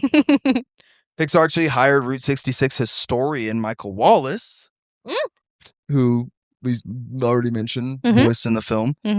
He then led a research trip with a group of Pixar animators. They drove rented white Cadillacs on 2 separate road trips along the real Route 66 so the team could study the landscapes and towns, the architecture, the cars, and just get a real vibe of backroad America. And during subsequent development, the earlier story, or concept I should say, ended up undergoing major changes. It evolved into something quite different that we got here. Rather than focusing on the outsider electric car, it became the story of a race car. And then they added a lot of supporting characters. So initially, like characters like Mater and Doc Hudson, I believe, were not on the slate. Okay. In terms of animation and design, Pixar actually made a concerted effort for a style they called cartoon realism here, more so than they had in the past. So production designer Bill Cohn and the arts department envisioned a world where cars shape their environment. And this is kind of what I was touching on earlier that I was waiting to talk about now. So they stylized natural features, the deserts, rock formations, clouds, so they would subtly resemble car shapes. Yeah. For instance, cliffs kind of echo the hood of a car and stuff like that. And that's kind of based off of actual, like, Ornament Valley near Radiator Springs is shaped like car hoods. The mountain range surrounding Radiator Springs is called Cadillac Range. The mountains are shaped like quarter panels of 50s Cadillacs in reference to Cadillac Ranch. And then they also used advanced rendering technology here. So this was the first Pixar film to make heavy use of ray tracing. And that's a computer graphics technique that simulates the physical behavior of light to create highly realistic images by tracing the path of light rays from a camera into a 3D scene. And I feel like you can really tell that with like the reflection off of, especially like Lightning McQueen, you know, like when he's driving around, like the how the light reflects off of his car. Like it just all looks very textural and realistic. And that was very purposeful. The film actually held its premiere at Lowe's Motor Speedway, known today as Charlotte Motor Speedway, which is a name NASCAR Cup Series fans are very familiar with. And that touches back on what you were mentioning earlier. Yeah, makes sense because the guy that is the president of that voice in the movie. That would have been so cool to go watch this movie at a speedway, and a speedway as big as Charlotte, too. There's been tons of video game releases, including more for the sequels, one of which we own for Nintendo Switch, based off Cars 3, and it's really fun. But I'll only touch on the releases based on this specific film this time around. So there's the title game that was released for such consoles as the PS2, Game Boy Advance, Nintendo DS, Wii, GameCube, PSP, original Xbox, and Xbox 360. And for video game fans, like, that's really crazy. Like, that game came out at a time where we're looking at, like, it's really that in-between period between like the old gen and like what would become the next gen. So like it's really weird to me that we saw a game not just released for Xbox and Xbox 360, but also released for GameCube and Wii. Yeah. And also PS. Shout out the Wii. That's great. But then we also have Cars Mater National what is it called? Mater National Championship, I believe. I just put Cars Mater. I forgot to write the rest of it. I believe it's called Cars and Mater National Close Championship. enough. And that saw a mostly next-gen release, but it was also still released on GBA and PS2. So this is just like a really weird... That came out in 2007. So it's just a really weird time period where it's like you're still getting games released for these like now considered like dinosaur consoles. And what would become next gen at that time. For the poor people and the rich people. There was even a Flash game on Disney.com called Doc's Drag Race Challenge, which I wish I could play. Fire? What the hell? There's a few other. There might be a what's the word I'm looking for? What the fuck? Were you like have a video game? There might be like a mod for that now. I'm not sure. There's also a few other online games based on Flo's V8 Cafe, a sign spinning game based on Guido, and a memory game based on Mater. And there was also the World of Cars Online, where players could create their own car, race it, or just enjoy Radiator Springs. That's so fun. What the hell? 2012, I think. Damn. There's also been games like apps released on the iOS and Android, none of which I could find that are still available. But I did read that like if you still, it's kind of like Flappy Bird, where if you still had it downloaded, like you could still technically play it. And then Lightning McQueen himself was available for a short time in 2023 to be a downloadable character on Rocket League. Oh shit! It was literally like a week where you could download Lightning McQueen on Rocket League. What the hell? That's fire. And I'm like, damn, because I have Rocket League. And I don't play it much now, but I was playing it a lot for several years. And yeah, I hella missed out. That'd be really cool. As for merchandise and toys, I mean, from toy cars and racetracks to plushes to shirts, hoodies, ornaments, hats, beanies, and more galore. This film had just about every merch and toy release imaginable. The coolest one for me is a Holy Grail item that's both expensive and hard to come by.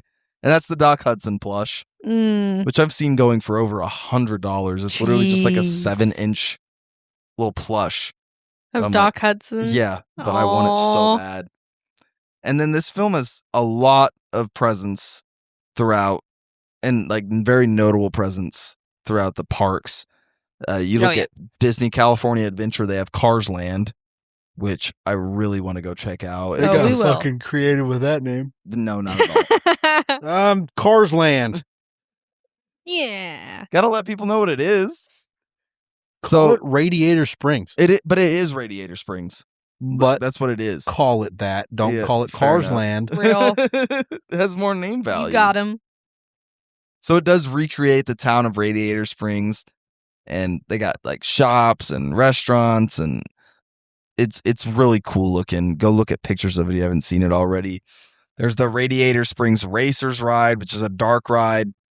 And there's Luigi's Rollickin' Roadsters, which is a trackless dancing cars ride. Mater's Junkyard Jamboree, which is a family spinning style attraction themed around Mater's junkyards. There's some really fun sounding stuff. I really want to go check this out. And then there's also cars themed restaurants and shops. There's character meet and greets. I've seen they actually blink. Like they actually blink. It looks so cool. The cars do. And I think they talk too. And then also they do the neon lights deal at night as well, to recreate that whole vibe from the movie. Very cool. And then in Paris, there's Cars Road Trip, which opened in 2021. It's a tram style attraction themed as a road trip along Route 66. And in Disney World, there's at Art of Animation Resort, a Cars section, which is a fully themed area designed to resemble Radiator Springs. And there's life-size character models and buildings, and guests can walk freely around. It's more of a walk-around area. And so I think the California Adventure seems more my speed in terms of I am speed. It's in terms of like what I'd want to go check out. Yeah. But then there's also like hotel rooms or motel rooms, I guess you could say. There's Cars themed family suites. So I've seen that before, and that would be so much fun to stay in. Cool. Yeah, no, it would be so much fun to stay in. So there's that, folks. Definitely get out there if you haven't before. I will one of these days. I've been to Disney World, but I've never got to go out to Disneyland. I've actually never been to California, so I'd love to. Yeah. Oh, we will. But we have been on Route 66 before. There's actually so out in St. Louis, even Route 66, and there's the Ted Drew's custard. This has been on Route 66 since the 20s, and so that's like a staple of St. Louis. And one of my favorite custard chops I've ever had. So if you ever get out to that area, definitely check that out. But when we come back from the break, we're going to talk about the film. We're going to give our report cards. We're going to give our Pimp of the Week and so much more. So make sure and stick with us, Disney listeners, when we come back from the break. Wait, and then Chameleonaire said what? Chameleonaire said we got to bring back ringtones. Because bank account's getting a little dry. You know whose bank account is also dry? Mine. Hi, I'm Jordan Bass. Welcome back to the Disney. Please follow our Instagram. Please transport me back in time to 2006 so I can make a really viral, popular song that will become everyone's ringtone, and then I'll be chilling. Yeah. I will save. And make millions. I'd be good with off a ringtone. I would not make stupid financial decisions because I don't even make stupid financial decisions when I'm like, oh, I have $1,100. I feel rich. I won't even let myself get below $1,000 until I have bills I have to pay. You know, like I am like very stingy as it is. I feel like I'd be even more stingy if I had more money. Like I don't think that would change. I think that would translate perfectly to that. Like I'm like, oh, I have this much money. I don't want to get below this. As a person who's known you for 5 years, our anniversaries soon, and lived with you, I fully disagree. Come on. I would not make that many stupid. So many hoodies. No, I and don't. Shirts. I did. You would. Yes. You don't now because you don't have the money because we have to be responsible. I mean, I could. I would just be back then. I was still irresponsible. It's not but like I'm I had saying all this extra if money. you were to get the money, I think that you would be smart for a little bit and get a new car, or at least do some shit to this car to make it a little better. But all the stupid things people do, and to then their buy houses so and many everything when they're clothes and rich. colognes and stuff like that, which it's not necessarily a bad thing. Like I feel like you would get self-care things. That would happen with that big of a dent in that much money. We're talking about on a scale here. You know? Okay, if it's like millions and millions of dollars, if real I fucking had quick, $1,100,000 right now, yeah, what would you do? I would probably spend all of that $100,000, but I would not let it get below $1 million. All right, that's fair. I would use some of that $100,000 to invest into something that will help me make more money. Right. And other stuff that I want to. I can respect that. Make me a millionaire so I can prove Kaylee wrong. Like I said, we challenge you. I am Jordan Bass. Thank you for sticking with us, our fellow Disneymen, Disneywomen, and Disney people, as we were talking about Pixar's Cars. Woo! And I am still joined by, he's just a small town boy. It's small town Dalton Endicott. Just a small town boy. Not born and raised in South Detroit, though. Wasn't born in South Detroit. Have you ever been to Detroit? Never once been to Detroit. I thought you were going to say never want to go to Detroit. And I also never want to go. What song are you emulating right now? I think he's making his own small town singing song. a country tune. I thought you were going to do Living on a Prayer. I don't know. Never want to go to Detroit. Also still joining us, she's a tow truck driver. It's Kaylee Foot. I'm about to tell you. You seemed offended by it. I had to think of my response. Oh, fair enough. Welcome back, guys. Thank you for being back. Yep. You guys are listening to the Disney. I went to high school with a guy that literally within the first 6 months of being out of high school fulfilled his dream job of being a tow truck driver, and he used to post about it all the time on his Snapchat story before I unadded him because he's annoying. That's such an attainable dream, and I really respect him for aiming low. Well, we were talking about, speaking of cars, tow trucks. Tow truck. Talking about cars. I did watch, me and Kaylee watched a lot of pretty much every single one of the shorts. Mm-hmm. Have you seen any of those ever, Smalltown? Like the Cars shorts. They did a whole series called like Mater's Tall Tales, where he tells like some really unbelievable story, and sometimes the episode ends with like it getting proven true. Oh, they're only like 3 to 7 minutes a piece, and they're really entertaining and funny. So go check those out if you haven't already. They're like basically all on Disney Plus. And then I also really enjoyed the short series Cars on the Road, which is I think like 10 minutes each episode, and that's Lightning accompanying Mater to Mater's sister's wedding on this like cross country road trip, and that's a really entertaining show too. So if you haven't seen either of those, definitely go check them out if you're a fan of the series. But on to the movie, Speed. I am Speed. All right, let's go. So Lightning McQueen eats losers for breakfast. I love how he says a little brekkie could do good, could be good for me. Mm-hmm. That was funny. I don't remember. We call him it saying brekkie a that. lot. Yeah, I don't remember him saying that though. No. We meet our hero, Lightning McQueen, who initially doesn't feel much like a hero due to his pompous nature.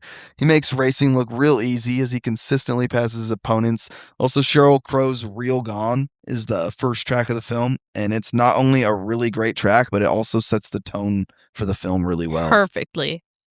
There's also in this opening sequence a blink and you'll miss it moment where the opening during the opening montage where you see the entrances to the bathroom at the Speedway. And the women's line is super long while the men just pull straight in, which was quite funny. But that also begs the question of what exactly are cars doing when they use the bathroom? That's one of those things that teenager you would be like, well, what the fuck is this, bro? Yeah, well, yeah, this movie's dumb. Yeah. I fucking hate Owen Wilson. What's your theory? I don't know, because there's not there's no fluids in cars you can take out of cars without replenishing the fluid, so it just doesn't make any sense. They're getting oil changes? Maybe? Or they're peeing oil because they be drinking oil, I guess. Or they're filling up on gas? Like, is there gas in there? No. I don't know, but I don't know. Also, like, that also is a good question, too, of, like, they need their fill-ups. So do you die if you run empty? No, because Lightning ran empty. Yeah, that was how they kept him to the town. Yeah, so you would just be basically paralyzed. Just be stuck, yeah. Yeah. So that's their version of being paralyzed, is if you can't get fuel in you, I guess. But then also... Oh my God. How often do they require fuel? Because does just moving make them need fuel, or like if they're just living life?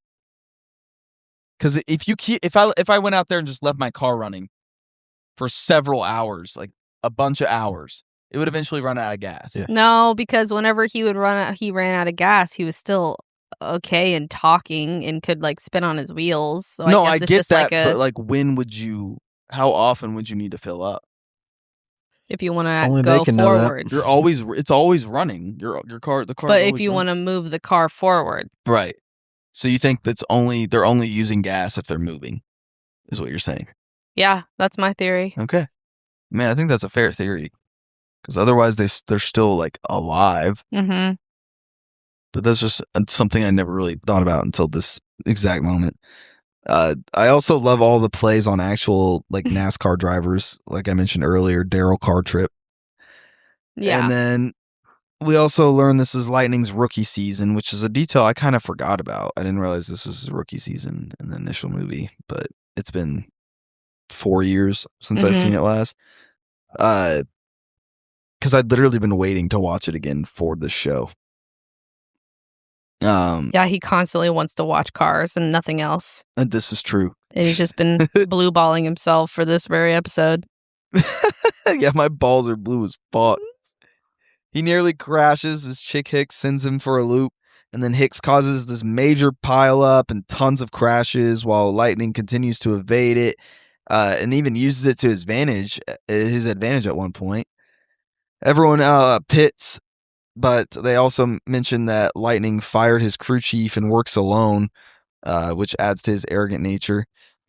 When Lightning does pit, he just wants no gas and no new tires. Mm-hmm. Like that, you need tires, you idiot!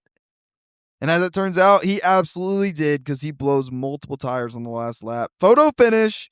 Chick and Lightning's arrogance is juxtaposed by how humble the veteran Strip Weathers is. Yeah. He tries to give Lightning advice after the race that he just doesn't listen to because he's too busy fantasizing about being sponsored by Dynaco. So the finish is a 3-way tie due to Lightning's tongue passing the finish line, just as Weathers and Hicks also pass, which is a funny little moment. So it's announced that there will be a 3-car race to determine the true Piston Cup champion. Mm-hmm. And that's like, what, a week from that race? And that's never actually happened before, No. I'm sure, right? A three-way tie in a championship race? Or a tie period that they have to like redo another race. Not in modern It would history. be, no, because they're fucking, it's down to like the fucking Well, now it's down to thousandth of a points, second. too. Yeah, that's true. Me and Kaylee actually saw the closest finish in NASCAR history at Kansas Speedway. At Kansas Speedway with our own eyes. Mm. And the announcer called the wrong person initially because, like, obviously you couldn't fucking tell. But it was crazy. It was an amazing finish. Mm-hmm. One of the coolest fucking finishes. I mean, it is the coolest, arguably the coolest finish of all time. And we got to see it. That we've seen for sure. So Mac and Lightning are off to California for the big race. McQueen speaks with his manager Harv, who offers him 20 tickets for his friends. Then that establishes that, well, Lightning doesn't have any friends. No. Loser. Mac wants a break because he's getting tired, but Lightning tells him to keep going. He'll stay up all night with him. Well, McDick absolutely does not stay up with him, as we immediately flash to him asleep. And Mac starts to nod off. A few bullies pull up and fuck around with Mac and Lightning, Mac and Lightning, who's still asleep, falls out of Mac's ass. Yeah. And Lightning shoots awake in the middle of the interstate, which would be fucking terrifying, by the way. Yeah. Imagine just waking up and your car's in the middle of the interstate. Facing the wrong direction, too. Your bed. Imagine if you just wake up in bed and you're in the middle of the interstate. Yeah. It reminds me of The Parent Trap whenever they put the stepmom in the middle of the water. Mm-hmm. Have you seen that movie? No. Have you, Smalltown? The Parent Trap? Dennis Quaid? Mm-mm. Damn. I feel alone. I've heard of it for sure. Hello, pet. You may call me Aunt Vicky. Well, Lightning shoots awake. He goes to try to catch up with Mac. Even barely doesn't get killed by a speeding train, but to no avail, because who was following that he thought was Mac was indeed not Mac. So our guy is big lost. While speeding to catch up with the Mac, he begins being chased down by a police car, and he ends up speeding directly into our beloved, sheriff. The sheriff. He ends up speeding directly into our beloved Radiator Springs, where he provides some much-needed excitement to this very bored town, while also destroying the road in the process. Mm-hmm. Meanwhile, Mac arrives in Cali, none the wiser that McQueen is no longer with him. One of the reporters also asks if it's true that Lightning McQueen is going to pose for Car Girl. I heard that. Holy fuck, dude. There's like a few like little like, I guess, innuendos in this, but that one I was like, oh my God. That's crazy. Like, oh my God. And then, but that's how the press were. Didn't Lizzie at one point use the word sexy? And I don't remember ever hearing that in a kid's movie before. Yeah. Or at least a Disney kids movie. I think she did say that towards the end. Maybe I'm wrong, but I don't remember. I feel like it was towards the middle. I can't remember. Oh, okay. So Lightning's reported missing. We also hear from parodies of Arnold Schwarzenegger and Jay Leno, which Jay Leno is funny. Yeah, very funny. Back in Radiator Springs, McQueen meets Mater, discovers he has a parking boot on, which prevents him from going anywhere. That's like their version of handcuffs, basically. Smart. Creative. I like, what's your name? What's your name? You don't know my name? Of course I do. Is your name Mater too? Lightning even almost tricks Mater into letting him go, but then the sheriff pulls up, or sheriff, I should say. He reams Mater, takes him to court. In court, Mater offers to represent Lightning, and here comes old Doc Hudson. He wants Lightning out of the town immediately, which is like, that's like a good seed planted right there. Yeah. Because it's like he realizes he's a race car. Mm-hmm. Immediately. I want that kind in my town. Yep. Sally pulls up, and McQueen gets McHorny for her. Come to find out, she's the town attorney, and she wants McQueen to stay and fix the road. She makes her case, rallies the town, and Doc gives in. Mm-hmm. Lightning tries to escape initially, only to learn his gas has been siphoned, and he's forced to stay. I really like the part where Lightning's Mater takes Lightning's boot off, and Mater's like, probably should have. Maybe should have strapped him to Bessie. But like the cadence that Larry the Cable, the guy, delivers that line. Yeah, it was really good. Phenomenal. The whole time. There's some really funny shit from Mater throughout this movie. A couple lost cars roam into town, and let me tell you, Sally certainly doesn't understand hospitality as she bombards them immediately. Yeah. And then the town does too, and they're just excited by the sight of what they deem potential customers. That they haven't had in years. But even if they were potential customers, that would be so overwhelming. You could be like, whoa, chill. Especially when you're lost and already overwhelmed. Right. Like, yeah. I just wanted gas. We're lost. Mm-hmm. I don't need a paint job right now. Which I guess would a paint job just be considered like getting a haircut? And also his chick or a tan mustache, like just like a grill. Yeah. No, I think this is grill. But it's like positioned as a mustache, which is just strange to me. I think they were just trying to be creative with the features of a car. No, I know. I get it from the perspective of the creators, but when you think about it in terms of the world, there's so much to question. Yeah. Well, people put eyelashes on their cars. Yeah, that's true. That is very true. That's true. Good point. If I had a Jeep, I would deck out the tire for all the holidays. Lightning even tries to get these travelers help. He calls Radiator Springs hillbilly hell, but they get the hell up out of here. And it's funny too because they do the whole gag of them initially here where the husband's like, no, I know where I'm going. I know exactly where I am. Mm-hmm. And then if you watch to the very end, they're the last characters seen in the movie and they're still lost. And he's like starting to go crazy at that point. But still will not give in. Lightning claims he's finished, but he's done far from an efficient job. So Doc, which keeps autocorrecting to Doctor while I write this, and that was pissing me off. Yeah, that's annoying. And I guess he is technically Dr. Hudson. Yeah. Because I noticed he like pulls into the doctor's office and it literally says Dr. Hudson up there. And he was like doing work on them and shit. Yeah. What was he doing with Sheriff? Was he performing a fucking prostate exam? Oh my god. I don't know, but that's hilarious. Maybe. It did look like it was coming out of his exhaust pipe. So like was that what they were simulating? I don't know. Maybe. I didn't think about that. Well, Doc challenges him to a race, a one-lap race, where if Doc wins, Lightning must pave the road his way. Lightning brushes him off, ends up getting stuck in some cactus, and Doc didn't even bother going, by the way, as he fully knew Lightning was going to crash there. Overnight, Lightning has finished the first quarter of the road, and the town really adores it. Like, it looks really good. And they're even having fun, like, cruising on that little portion of the new road. It's the first new road they've had in years. The first, really wholesome moment. Yes, exactly. Doc finds Lightning. He's trying to complete that turn he messed up on earlier. Tries to give him some tips, but Lightning thinks he's full of shit. Little does he know, man, what we're going to get into soon. Sally's actually really appreciative of the fine work Lightning has put in so far because he's not phoning it in. Mm-hmm. And he offers Lightning a stay at the motel, or she offers Lightning a stay at the motel, Holiday Inn. Hey. And Lightning compliments her tramp stamp, which was funny. Hilarious. As a child, didn't get it. As an adult, so funny. That night, Mater takes Lightning out for some classic tractor tipping, which they're both actually kind of enjoying. Like, it seemed like Lightning was enjoying in the moment, and then they were driving away, and Lightning was like, yeah, sure. Like, he's still got that, like, I'm too cool for you attitude. Exactly. Well, they suddenly wake up Frank, who's a combine harvester, but still treated like a cow, or I guess even a bull. Yeah, he's treated like the bull. Mm-hmm. Those tractors are treated like the cows.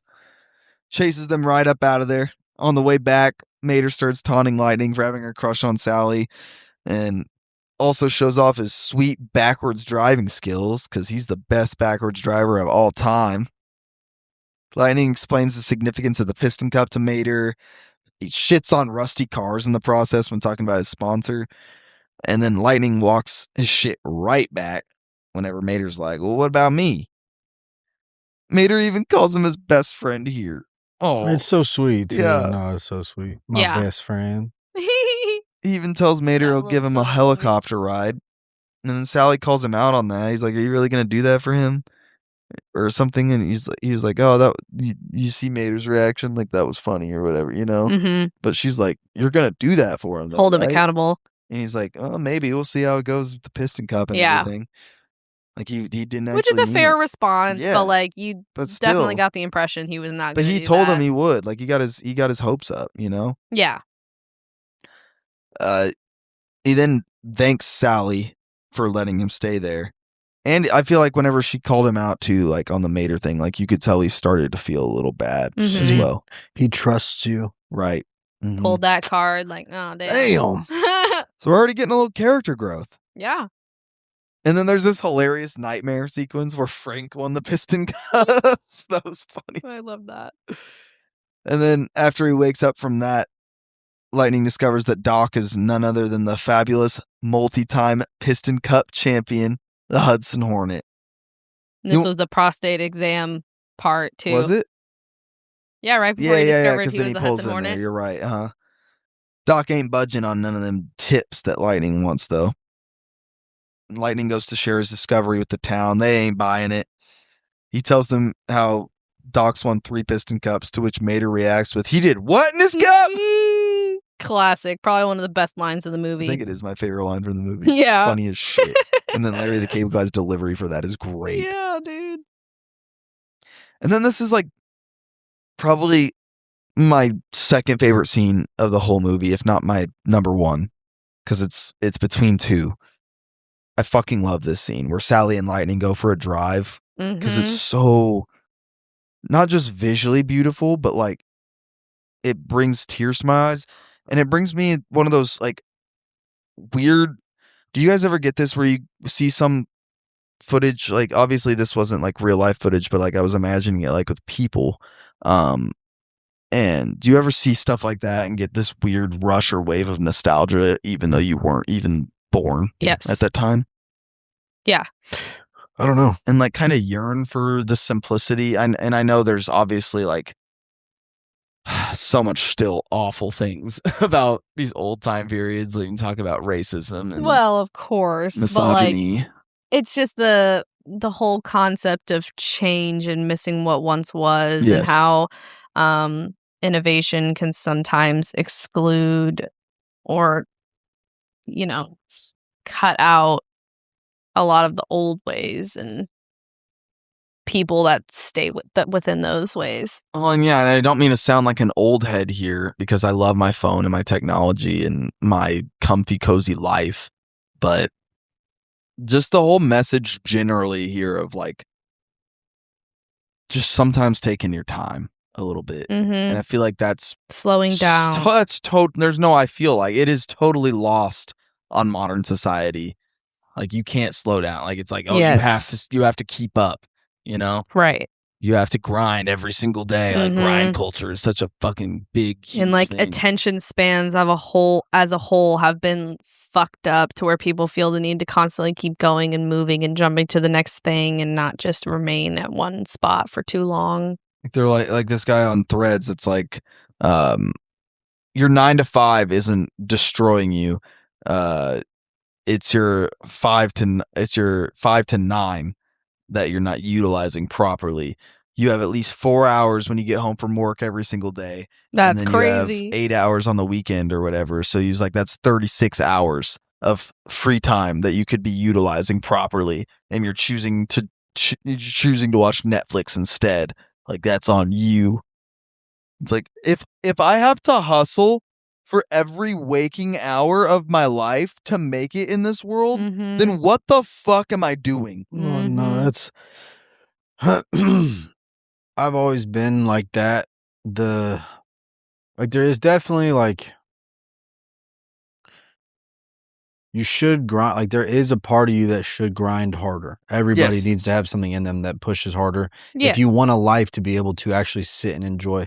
But this like grind so hard that you no longer have a life to enjoy thing, it's crazy. And that's just not worth it to me. I would live in a fucking duplex for the rest of my life if it meant I got to have quality time with my kids and my friends and do the things I like to do. When our grandparents or parents or God forbid, like siblings are gone, you know, like, are we gonna be like, hell yeah, I'm really glad that I spent all those hours grinding on this or these things, or am I gonna be like, I wish I would have spent more time with them? Well, dude, that's you could grind grind your ass off to the point where somebody pays you $1 million and you could die on your way to cash the $1 million. Mm-hmm. You know what I mean? Yeah. Like, you literally just don't know.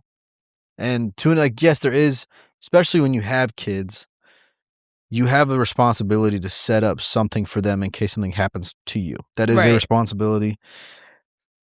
But like, other than that, dude, like, I'm very much so like, I only get to do this once, you know, and I feel that all the time. I should try harder in things. I should find a second income for right now, because I'm not in a place that's comfortable by any means. You know what I mean? Like, I haven't set myself up for anything. I do need to get on a grind, but like, there just comes a time where it's like, you did the grinding. Like, grinding is for in their 20-year-old men who don't have kids and a family, or even a spouse or a significant other. That's what I mean. Yeah. Because then it's all you. It's selfish. That grind shit is selfish. Yeah. Really, it's selfish with your time and shit like that. Mhm. Yes. Clearly, outcomes could become selfless with what you do with them or how much you make of them. But like, if I could, in this, like, work your 9 to 5 and then, but then fucking work your 5 to 9 or whatever the fuck, like, dog, people are saying that they don't work 9 to 5s. Yeah. Yeah. Like, you say there that are people shit, that work 6 to 6, or like, even, and not that it's, so let's say you have a stay-at-home job, right? I don't ever want to say that I'm trying to like undermine that you're not working. You are working, but you have to understand that you working your 8 hours at home on a computer, it's a lot different than somebody working 8 hours on a construction site. Yeah. Like, the exhaustion is a different thing.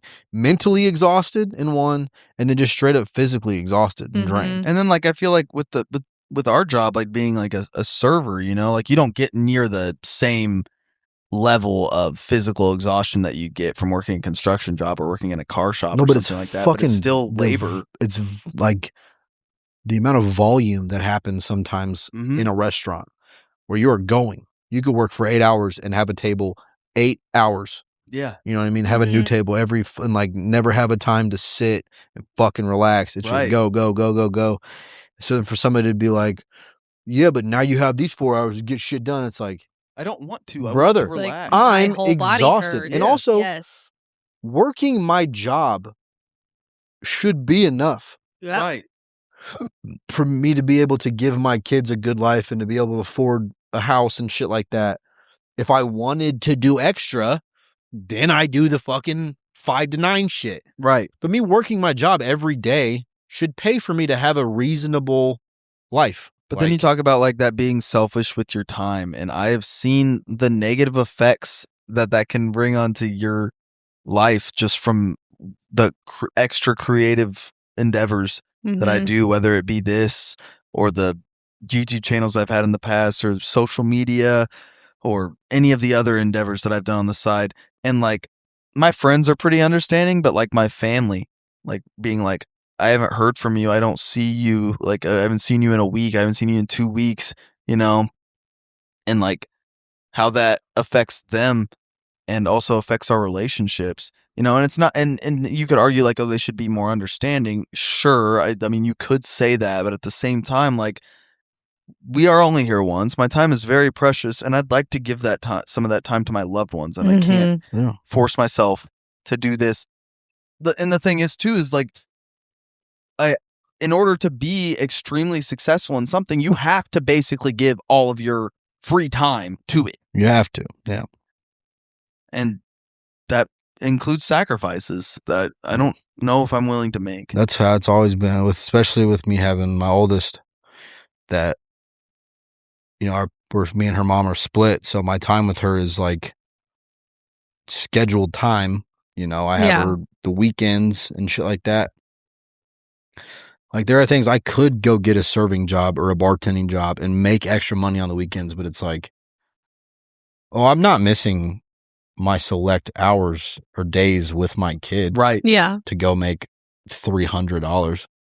I'll never do that. I'll never make that choice, you know? Mm-hmm. If it was one weekend and I could go make $5,000, I'll see you next weekend. Right. You know, like Yeah. That's fair. it's a little different. I'll see you next weekend and I'm taking you out. Like, we're going to dinner and main event.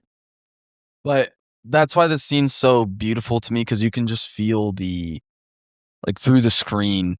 There's a decompression. Yeah. Mm-hmm. And just how Feel the pressure lift. yeah, and just how they would just be living life Mm-hmm. the way it's supposed to be lived. And appreciating not only like what you have and who you're with, but like the environment you were given and Like, stuff like that. You should never be just counting down the hours to not be doing something anymore, for real. Yeah. You know, you should be enjoying those hours, because these are some of the few hours that we have. Mm-hmm. It was the best. I mean, like I've talked about my trip to Montana, how that shit, like while I was there, that shit sucked ass because it was just so physically, like it was just brutal. Like the amount of hiking we did and shit. That is literally, it's a top 3, aside from my kids, top 3 memory I will ever get to have. Like ever. It was the most beautiful place I've ever been. Like that's a different, like, to have the opportunity to go and do that, I'm extremely thankful, and I'm fucking, for lack of a better term, blessed to have gotten to do. Right. You know what I mean? Like that's that type of shit. Where like It is. you fucking 100%. take off for 5 days, and I did miss time with my wife and my kids to do that, but like that's potentially a once in a lifetime opportunity to go do. And you I had to ideally, do it. hopefully, have years and years and years with your wife and your children. Right. But like fleeting moments like that, And I you needed have it. to That's the take. other thing. I needed that. Yes. That was big. That's those moments, though, because you told us about that too, where like once you got through all the grueling, fucking horrible parts of that, then the payoff is what it's unbelievable. meant so amazing. Like it's meant the world, you know. Mhm. So yeah, and then I feel like that also encompasses like you took a journey, you know, and it wasn't just about the destination; it was about how to get there. I mean, it was the 5 airports. It was the fucking 4-hour drive there. It was the 8-hour hikes. It was sleeping in a tent. It was like all of that shit. That's it was life. a legitimate experience. Yes. It wasn't a vacation. Right. Hell it was yeah. an experience for real. So you see all this beautiful, just the roads and the rivers and the like. Lightning's journey, The the desert. canyons, The and canyons, yes, yeah. the desert. He's like genuinely awestruck by the beauty out there on the road that I feel like he's never really gotten to soak in before. Mm-hmm. And she even shows him the old wheel well, which at one point was the most popular stop in the area. That's where we get the little flashback sequence, which is just amazing and brought tears to my eyes. Yeah. She also explains a little bit about her background too. She was once a lawyer in LA and she never felt quite happy out there. She drove one day, broke down in Radiator Springs, and then never left because she fell in love with it. Mm-hmm. And then I think this That was is a where we funny get the moment. flashback, actually. What's up? That was a funny moment, though, when she said she Was fell in cool. love, and Lightning was like, Oh. was it a Corvette? She tells Lightning how 40 years ago the interstate didn't exist. Cars Mhm. didn't used to drive to make great time. They drove to have a great time. Like that hit Bars. a lot to me. Yeah. What's that? Did your dad do the Nolan? Cruising down Nolan? Yes, he talks about that all the time. Dude, yeah, my parents are the same way. Oh, Yeah. so much fun. And I literally like, what the fuck are you talking Yeah, about? what did you do? guys You just drove down a road? slowly Yeah. up and down there like, you don't get it. Everybody was there. Everybody was there. It was a great time. You met up. You hopped in different cars. You did. It's like, that sounds fucking terrible. Mm, But then, no, like, it sounds kind of You fun. you pick friends up. Like you they just drive- did it every weekend. Right. It's like, go somewhere else. What other options were there, though? I don't fucking know. And that was probably cheap. It's one road. Yeah, it is cheap. You got to pay for gas. Yeah. It's true. It's just one of those things that's like a sense of community, which is I'm something that's sure so hard to that's- find these days. If I would have been alive, like a adult, You would have done it and you person. would have loved it. would have done it, I would have loved it. I would talk the same way about it. Mhm. But like looking at it now, it's like, why would you ever do that? Just drive slowly to nowhere? Yeah, just up and down the street. Yeah. That's that fast then also, mindset like, we have. We would now. just go, obviously we'd fucking cruise a blunt with Right. it, but just go drive. Yeah. Listen Mhm. to music, talk. When I first got my license, Oh, yeah. It's still my favorite form of therapy. Is just to get in the car. If I wasn't constantly scared my car was going to explode. I can't tell you how many times I get off work from a rough night or a stressful night, and I'll be listening to music, and my drive will be kind of cut short because it takes about 15 minutes to get home. So I feel like my drive kind of got cut short, and I still want to keep listening to music, and I'll just literally loop around this same spot over and over again. Yeah. No, I'll take the long way home. Listening to music. Yeah. There's sometimes I don't listen to music like that for real anymore. Like I just kind of lost it. I like podcasts. Okay. I just keeps my attention is more with I like podcasts during the day. I like music at night. Yeah. I can see that. But that's like where like that shit, when I just want to take a drive, it's never podcast. I put on music. Yes. Yeah. I can fucking jam. I can feel emotional and sing your heart out. Yeah, dude. I mean, it's the fucking best. It's still, that's my favorite form of fucking like breath, like just breathing is like, let me get in the car by myself. I'll be back at some point. I'm just going to go drive. Makes me feel alive. Yeah. But now now, I'm getting fucking old because now like I want to go drive on the back roads when it's dark. Well, at nighttime, and it's like, what if a deer hops out and hits my car and I got to fucking make an insurance claim? Literally. I thought you were going to say you can't see as well. No. That too. Second car comes behind me. You're 29, Smalltown. Maybe you just need glasses.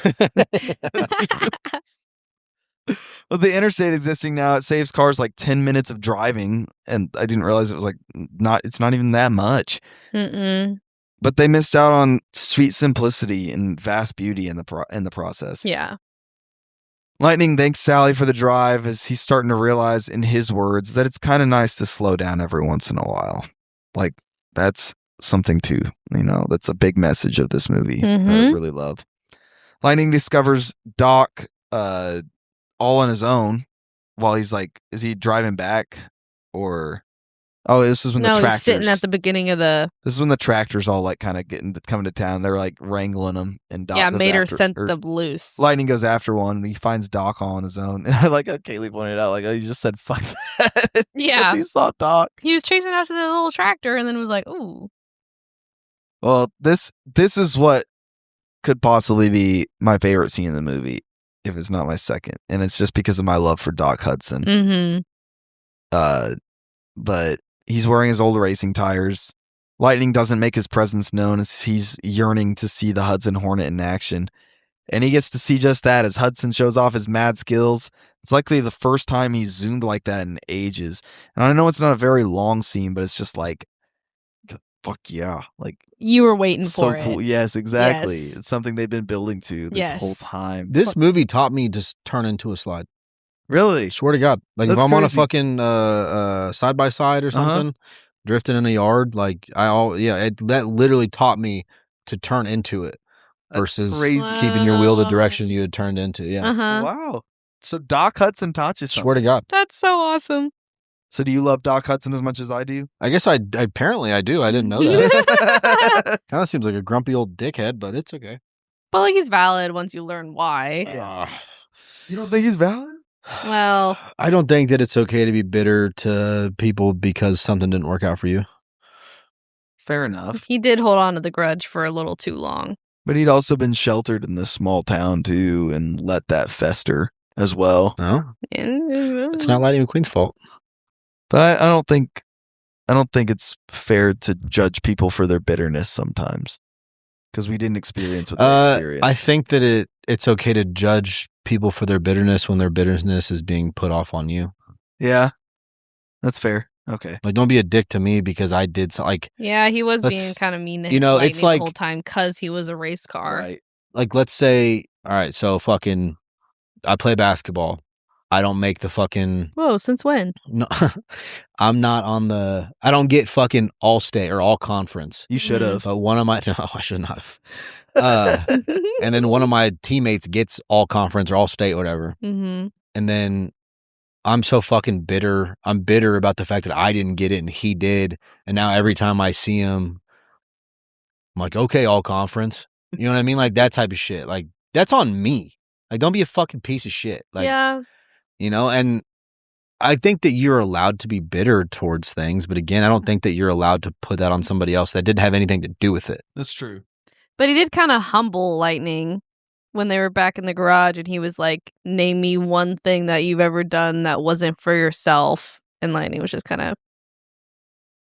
sure, shit. and that's a good lesson. Yeah. And then what did he say after that? You're just like them. Yeah. It's like, what? Fuck.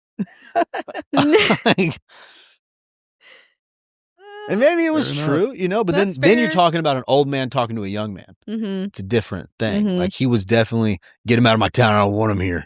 Mm-hmm. Like, you don't even fucking know him. And yeah, he's a dickhead and he sucks a little bit, but like, yeah, everybody else seems to like him. You're being a fucking asshole for no reason. And he did come around. Right. I'll fucking give him that. Came around. Totally did. Now, did he come around because he wanted some car pussy or? Whoa. About to get muffed off tonight.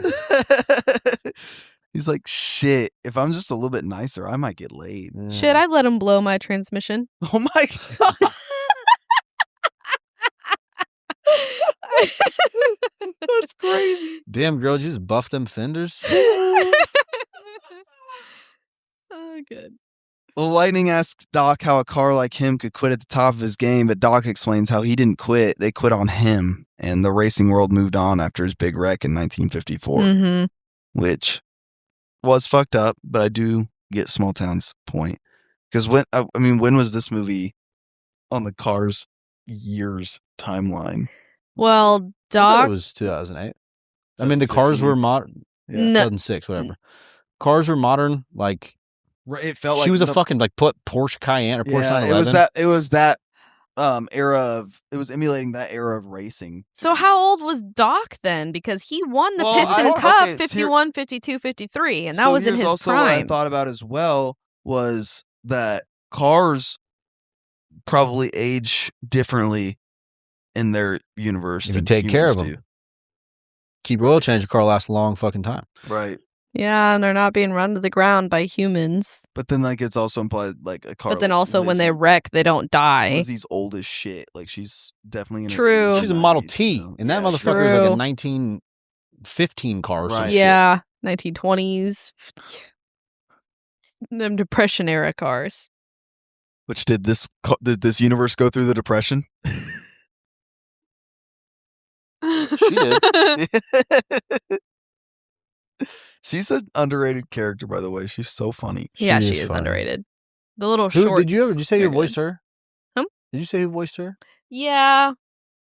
I didn't recall who you said while you're looking at Her name is Lizzie. Continue So it was to one of this. those ones that I just kind of went over quickly. Hold on. So Hudson sees McQueen for who he is, kind of like Smalltown was talking about, but I guess he doesn't truly know who he is deep down. But like I wrote here, he sees him for who he is, but not who he could be deep down and who he's starting to become. And he doesn't want to impart the knowledge he has on McQueen, nor have him in the town any longer than he has to be. As soon as he's done with that road, he wants him gone. So he finishes the road, and the town's pretty depressed because they think he's gone, because his presence was like giving them happiness and purpose. And Sheriff asks why he's still there. So I skipped the part where Mater discovered it. I like the part where Mater's like talking to him like, oh, everyone's sad because you're gone. And then he has this slow realization that he's still there. Yeah. He does And like the whole the- town just let him figure it out. It was like the oh shit moment. But real quick, Catherine Helmond was Lizzie. Oh, I and recognize her. yes, she was Lois on Everybody Loves Raymond. Oh, that's why I recognize her. Yeah. Hold on. Wait, go back to her. Yeah, she was oh god, who would she have been? She was someone's... Deborah's mom. Yes, that's what it was. Oh yeah, I don't know She wasn't who on she is. She wasn't on it. She wasn't a regular cast member on Everybody Loves Raymond. But Mhm. that is why I recognize her, but I'm sure from other things even too. Yeah, she doesn't have a huge filmography. She was in all three of these movies, though. That's awesome. She got a giant rack. Oh my god. Oh my god. Small town. He Didn't mean would to. find that. And then here's a picture of her sitting next to a black guy. So that's got to be a good sign. Right? Hey. Yeah. All right. It's Shout in out black and white. Catherine. Yeah. How old is she? She died at 90, almost 90, 89. Damn. R.I.P. When was that? What year? 2019. Oh, okay. So it's been a little while. Oh, so she died Ew. 2 years after Been a Cars little 3 while? came out. Damn. What'd you say? No, Just she died To say She died 2019. 13 years been after a Cars little came while. out. Huh? 13 years. 2 years after Cars 3 came out. Oh, okay. Yeah. Because Cars 3 came out in 2017. Yeah, Smalltown. I didn't think 2019 was 2 years after 2006. I was in a coma for 13 years, so in my on my calendar it was for me. Oh my god. Sheriff asks Lightning why he's still there because he's gonna miss his race. He even offers him an escort, which legit like started making me tear up. And then like the tears actually for real started welling up during this whole scene. Yeah. Lightning even went to go get some tires from Luigi, which made Luigi ecstatic. Mm-hmm. And then he's sure to go around town and give them all his business. And that includes a snazzy new paint job, which looks really good, by the way. Super good. I love the sparkly. And then they all start going cruising, and it's just so sweet and simple, and it feels like the old times. like again. they were driving down Nolan. That was the fucking first thing I thought of when I saw them doing it. But I love this. This scene is great too. Bring it back. Like before the reporters show up and everything. Like it's just like it was really sweet. really like it just made me feel. It's one of those real feel good scenes, man. Mm-hmm. Lightning's fully come around now, and you can tell he's really gonna miss this town. Like there's even probably a part of him that's like considering Doesn't want to like, leave. staying, you know? Yeah. But turns out Doc tipped the reporters off, That motherfucker, dude. and they all rush town. Again, bro, it's kind of fucked Doc on my side. Until the end. I love Doc. I think Doc's I think you really need to see Cars 3 to fully appreciate Doc Hudson as a character, because not only is that movie, without spoiling too much, about Lightning passing the torch to the next generation, it's also just like An ode. a complete tribute to Doc Hudson. Mm-hmm.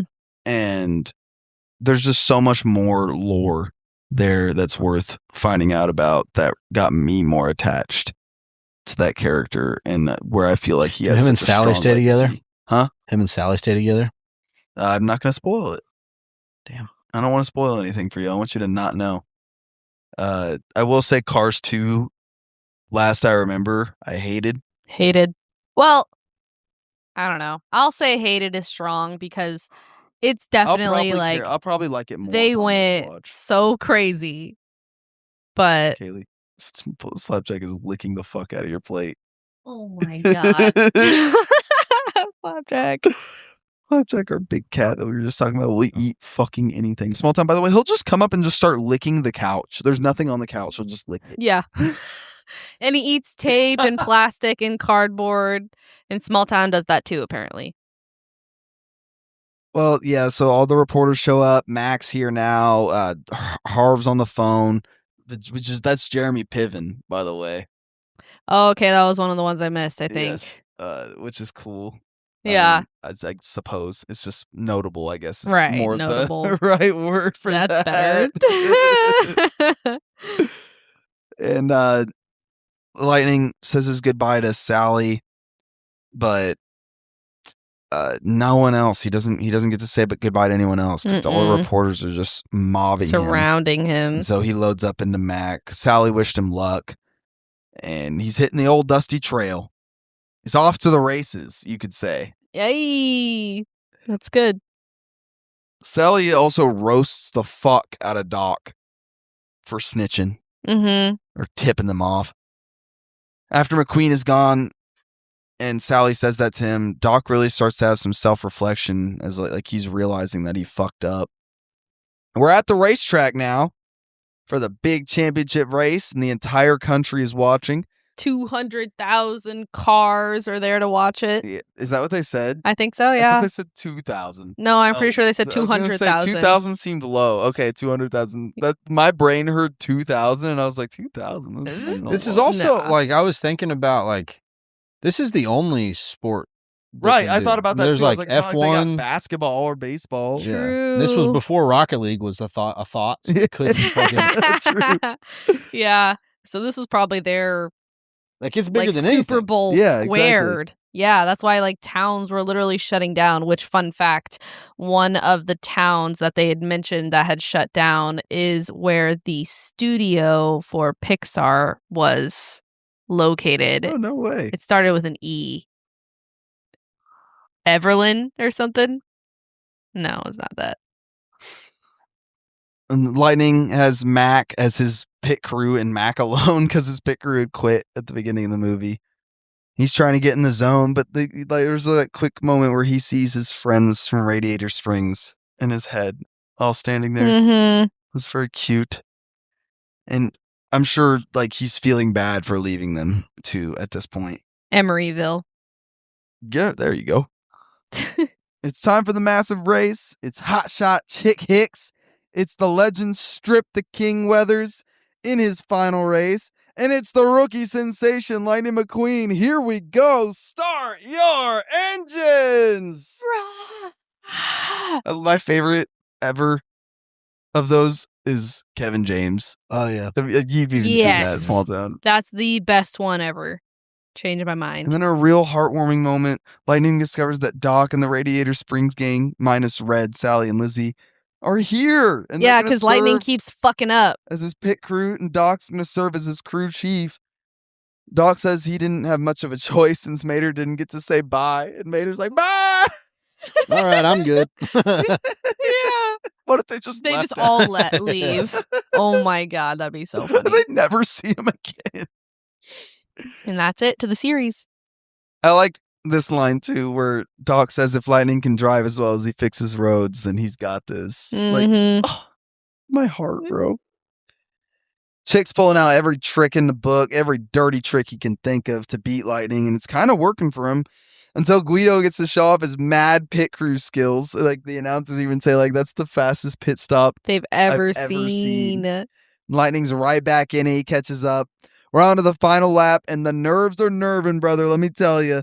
I love the phrase, by the way, ode to the Karate Kid, like float like a Cadillac, sting like a Beamer. Mm-hmm. That's so funny to me. Yeah. That's Muhammad Ali. Muhammad Ali. So Okay. like a butterfly sting like a bee. I was thinking that was Karate Kid for some reason. Mm-hmm. Okay. Ode Wax to Muhammad on, Ali. wax off. Gotcha. Yes, you're right. Yeah.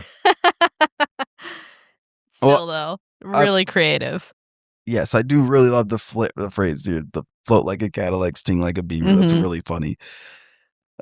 Chick Hicks uses his dirtiest trick yet on the King, which knocks him off the track entirely. He literally fishtails him or whatever. Yeah, it's Pit horrible. maneuver. Yeah. And Lightning has a flashback to seeing the crashed Hudson Hornet as he's looking at Strip. So he stops just short of the finish line. That's like so hard, by the way. Yeah. How he just puts on the brakes right before he In the crosses the finish line. silence. Yes. Following. Like Chick Hicks had already crossed the finish line at this point, and the crowd is not reacting because they're stunned Mm-hmm. and like pissed Mm-hmm. that this happened to the King. And then this really freaking emotionally satisfying moment where Lightning reverses and pushes the King to the finish line. Because he gets like this little like flash montage of his head of comparing the crashed King to the crashed Doc Hudson. Right, And yes, it's just exactly. Like him actively choosing to do something that's not for himself. Just that being the first time he's like truly, well, maybe not the first time, but the first like big time where he's truly being unselfish. Yes, proving himself to the farthest point, I guess, of that he has really realized. And I mean, hey, it was gonna pay off if he still wanted to sign with Dynaco, but I love that's also more character growth. How like Mhm. he's finally getting the offer that he's been wanting and working for, but he chooses to stay loyal to Rusty's. Yeah. And I love that because they loved him. It got me so emotional, and it gets me emotional now just thinking about it. Yeah. Like the whole way they did it. Come on, you can't do my boy Fred So like that. good. Like, And the guys that gave him his Mario break Andretti ticket- knows my name. Yell at me in. that was so funny. But then, like, the owners of Dynaco, you could tell, like, were really good, too. Yeah, Like, that no, main guy exactly, was 'cause like, he yeah, even- I completely respect your yes, decision. Tex literally says that. How he respects his decision. And that's a real nice moment. He tells Lightning still if there's anything they can do for him, they've got him. So he gets Mater his helicopter ride. Full was- circle. So, there were 3 major scenes I was waiting for throughout this entire movie. The first one was Doc racing and hitting that clean ass drift. The second one was Luigi finally getting his 0.3 second pit stop, and the third one was Mater getting his ride in the helicopter. Oh, they give us so much to be satisfied in this movie. They just did such a great job planting all these things that paid off in the most perfect way. Yeah, exactly. And they didn't plant them too hard either. No, they were very subtle. At this point, totally even forgotten about Mater's helicopter. Really? Like, the movie could have ended and I would have been like, oh, that was awesome, you know?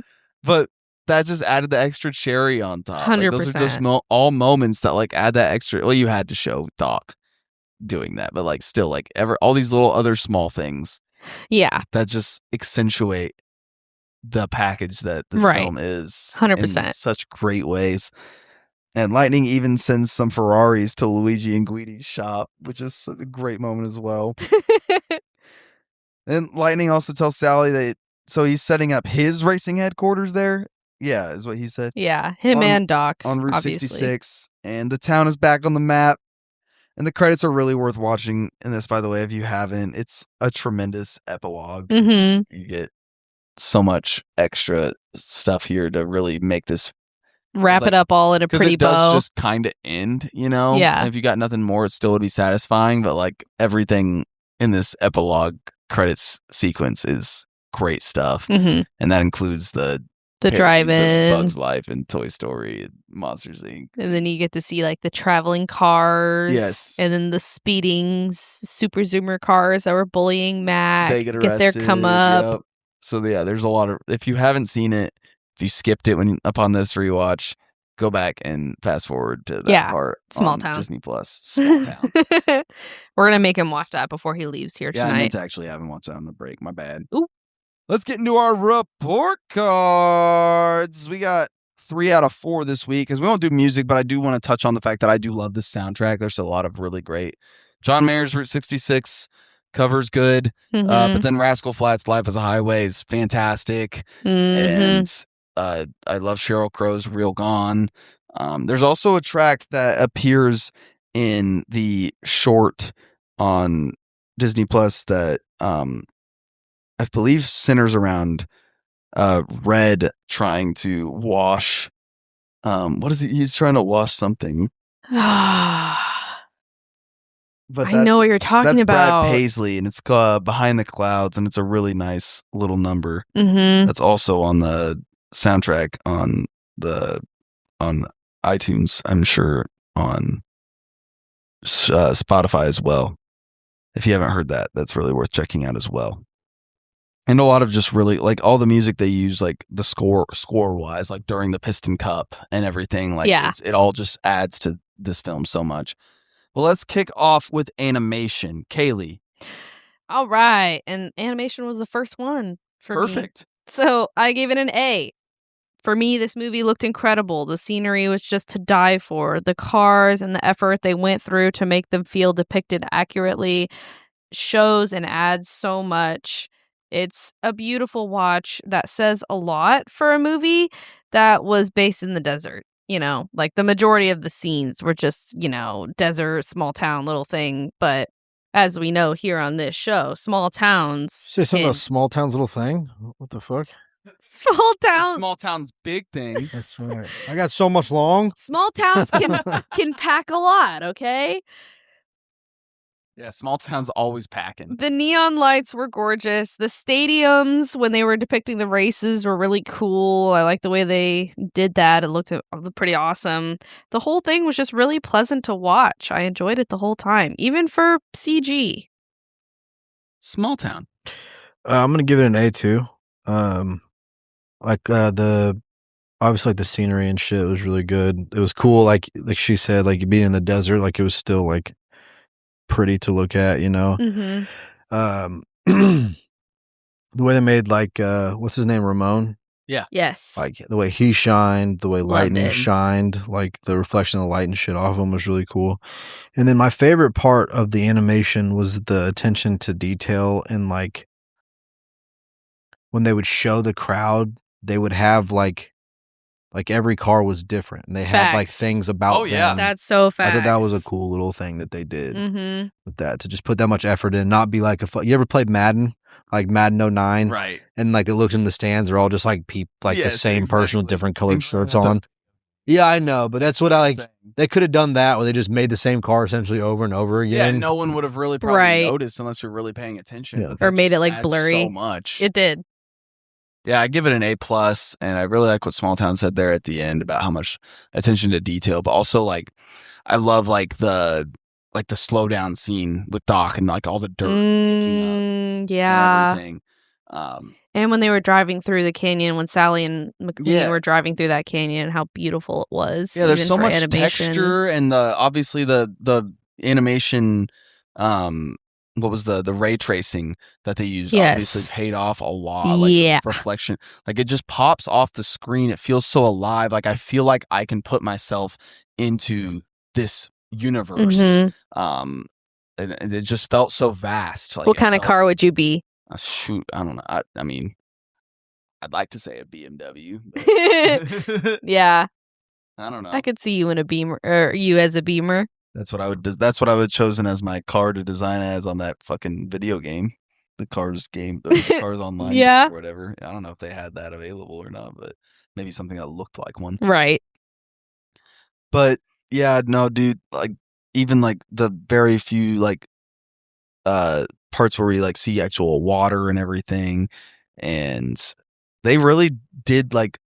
You can tell they had an appreciation for cars in this because of all the details that come down to the cars and everything as well. Like they literally, like when you get to see like the undercarriages and stuff, like all that, like there's so much there. Yeah. And it just all looks so good and textural and colorful and beautiful. This is one of the better looking Pixar movies. Yeah. In my opinion. Like for me, because apparently we haven't talked about it yet, I find the animation in Toy Story sometimes scary. Well, yeah, but that was also early on. Yeah. But CGI. This was awesome. But man, yeah, even from the first scene where you first see lightning and the lights reflecting off this car, like, wow. And I like that. I wouldn't have thought to bring up Ramon Smalltown, but I'm glad you did because, yeah, like he's so sparkly and like all his different paint jobs and everything. Yes. Like, it looks great. Did look really fucking good. Did I say my letter grade? I give A+? Yep. Okay, cool. Kaylee, what do you give letter grade for characters?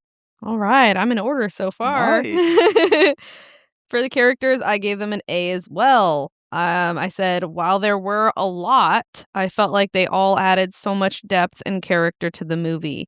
All the little side conversations and quips were either funny as fuck or super sweet and wholesome. I loved Ramon and Flo's relationship and the way they talk to each other, right along with Guido and Luigi and Mac and Lizzie and Fillmore and Sarge and the sheriff. Like all of them were just so great in their own ways, and they just added a lot to it.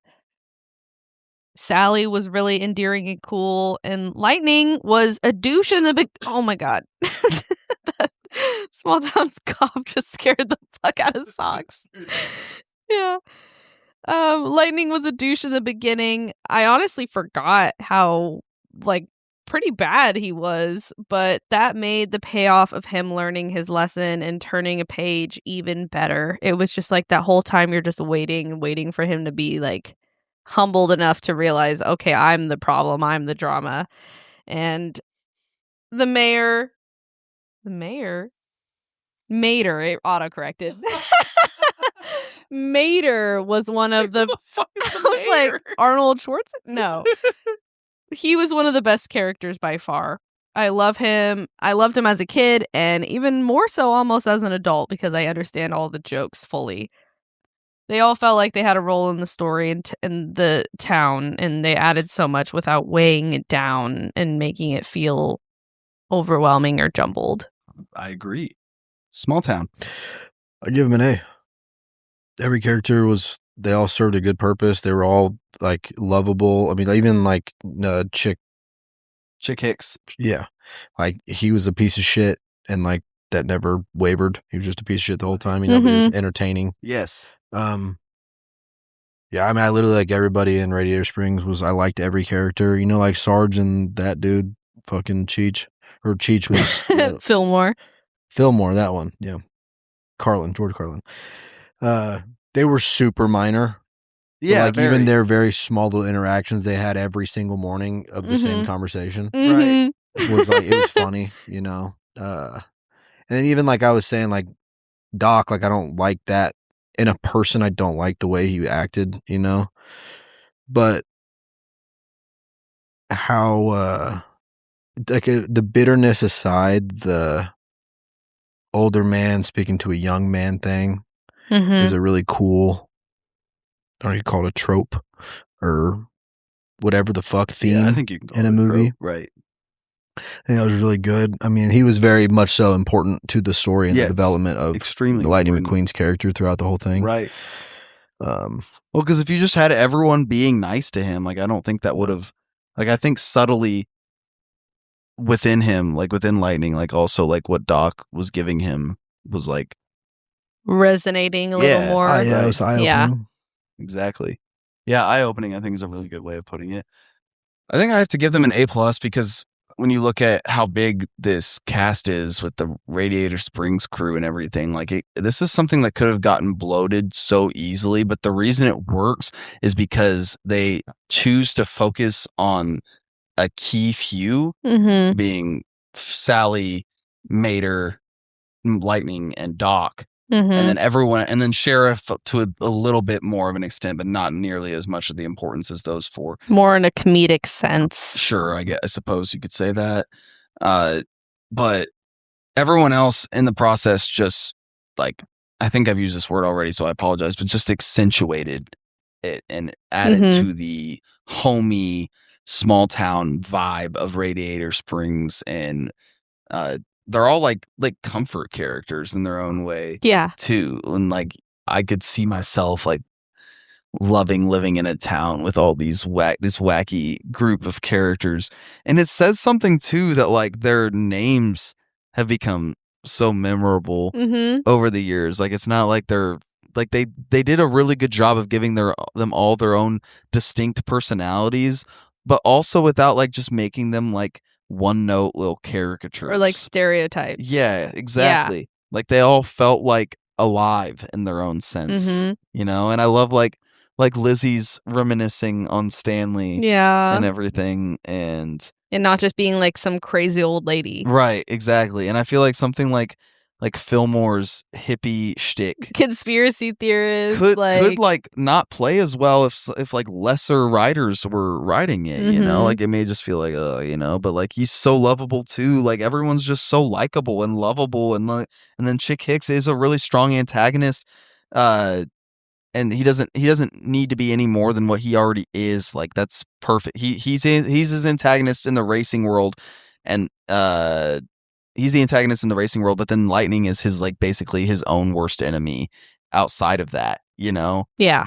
And that's more so the story there is Lightning discovering himself in that regard. And we'll get to that in a second. But he works because he's funny and still entertaining, and it's not just a character that like get him off the screen like this pissing me off type of not at all annoying. Yeah. And then I love the King as well, and what like I feel like him and Doc go a long way in like driving Lightning forward too. So yeah, I really do feel like this is a really strong group of characters, and easily could have gotten really messy, but they make it all work. Yeah. Kaylee. Yeah. Oh, I also love their character designs. I want to say that. Oh, for sure. They all look great and unique and distinctly them. Kaylee, last but not least, what do you give story a letter grade? The hell is that? I think it's just really windy outside. I give the story another A. Yeah. Just A's across the board for me. This was a very sweet, well thought out example of a person or thing, in this case, with a very narrow mindset, getting the humbling of a lifetime that makes you really change your entire perspective of life and what comes with it. It was a fun ride, get it? That made you appreciate all the little things in life and slow down, and also appreciate what was that what there was that paved the way for the things that we have now.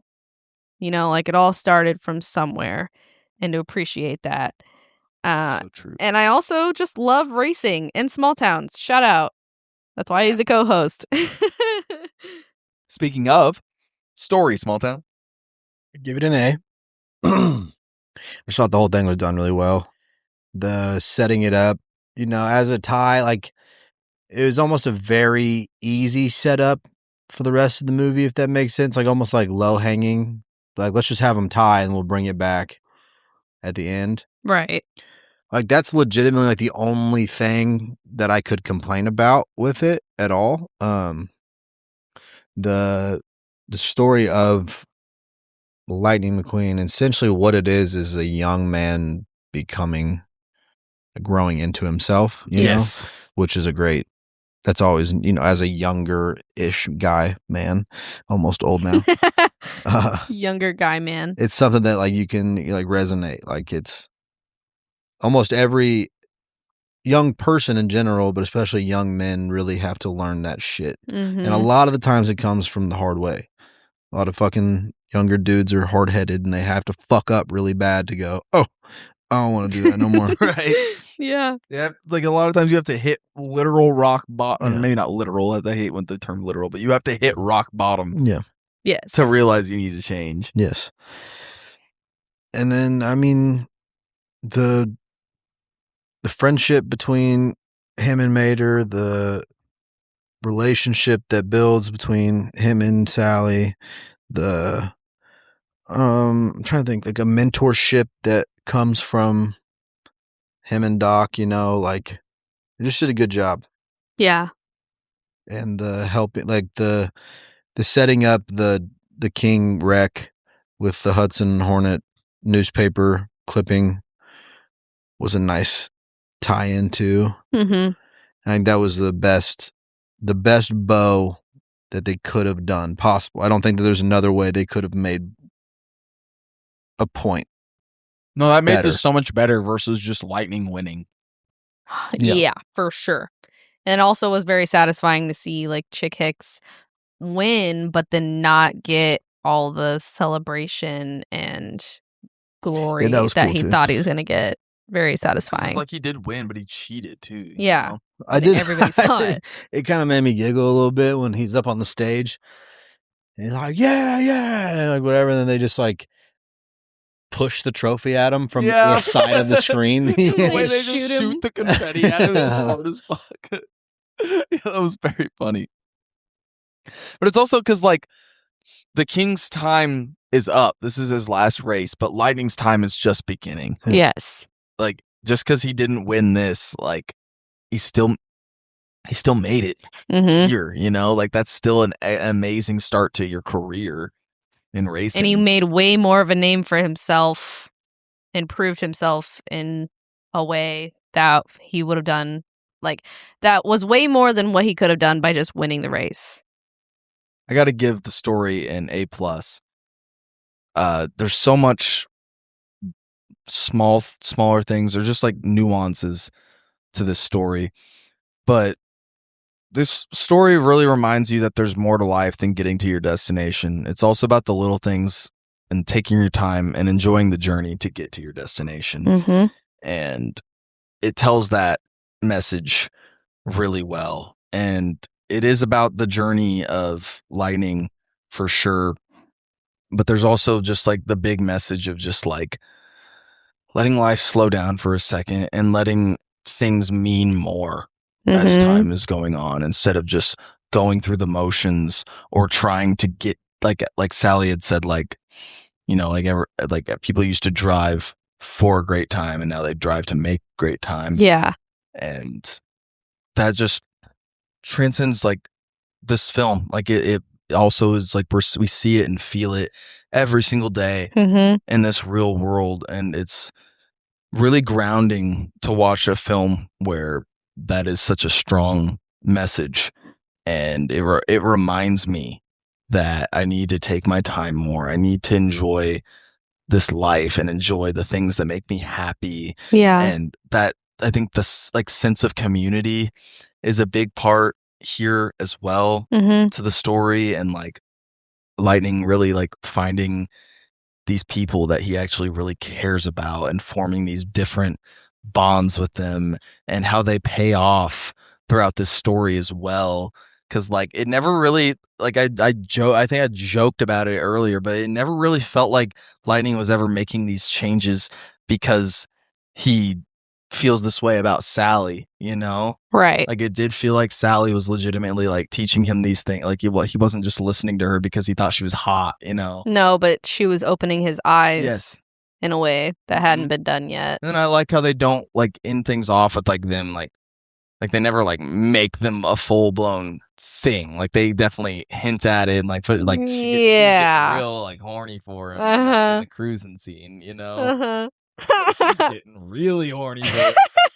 She's like, I want to find out. She said, But yeah, I mean, it's so loaded and beautiful, and it means a lot. The messages that they tell and convey within the story are not only conveyed excellently, but also speak to me in a really deep, passionate way. And it's just a gorgeous film all around. And with that, I think that transitions us perfectly.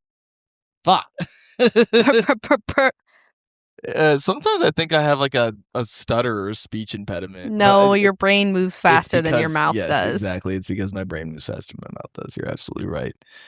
And I also like think about like 5 different things that I want to say, and I'm like trying to force myself to come out with one of them, and I end up saying all of them. But just in a jumbled combination of the 5. Exactly. Let's get into our overall grade for the film. Okay. Kaylee. I give this 63 out of 66 of the roots on Route 66. Nice. Which is not how that works. I'm aware of that, but that's just how I wanted to word it. No, there's 66 routes. Okay, bet. This movie is so great. Almost better than I remembered. The script is hilarious. The story is fire. The movie is just so enjoyable and fun and well made. The racing is all super accurate.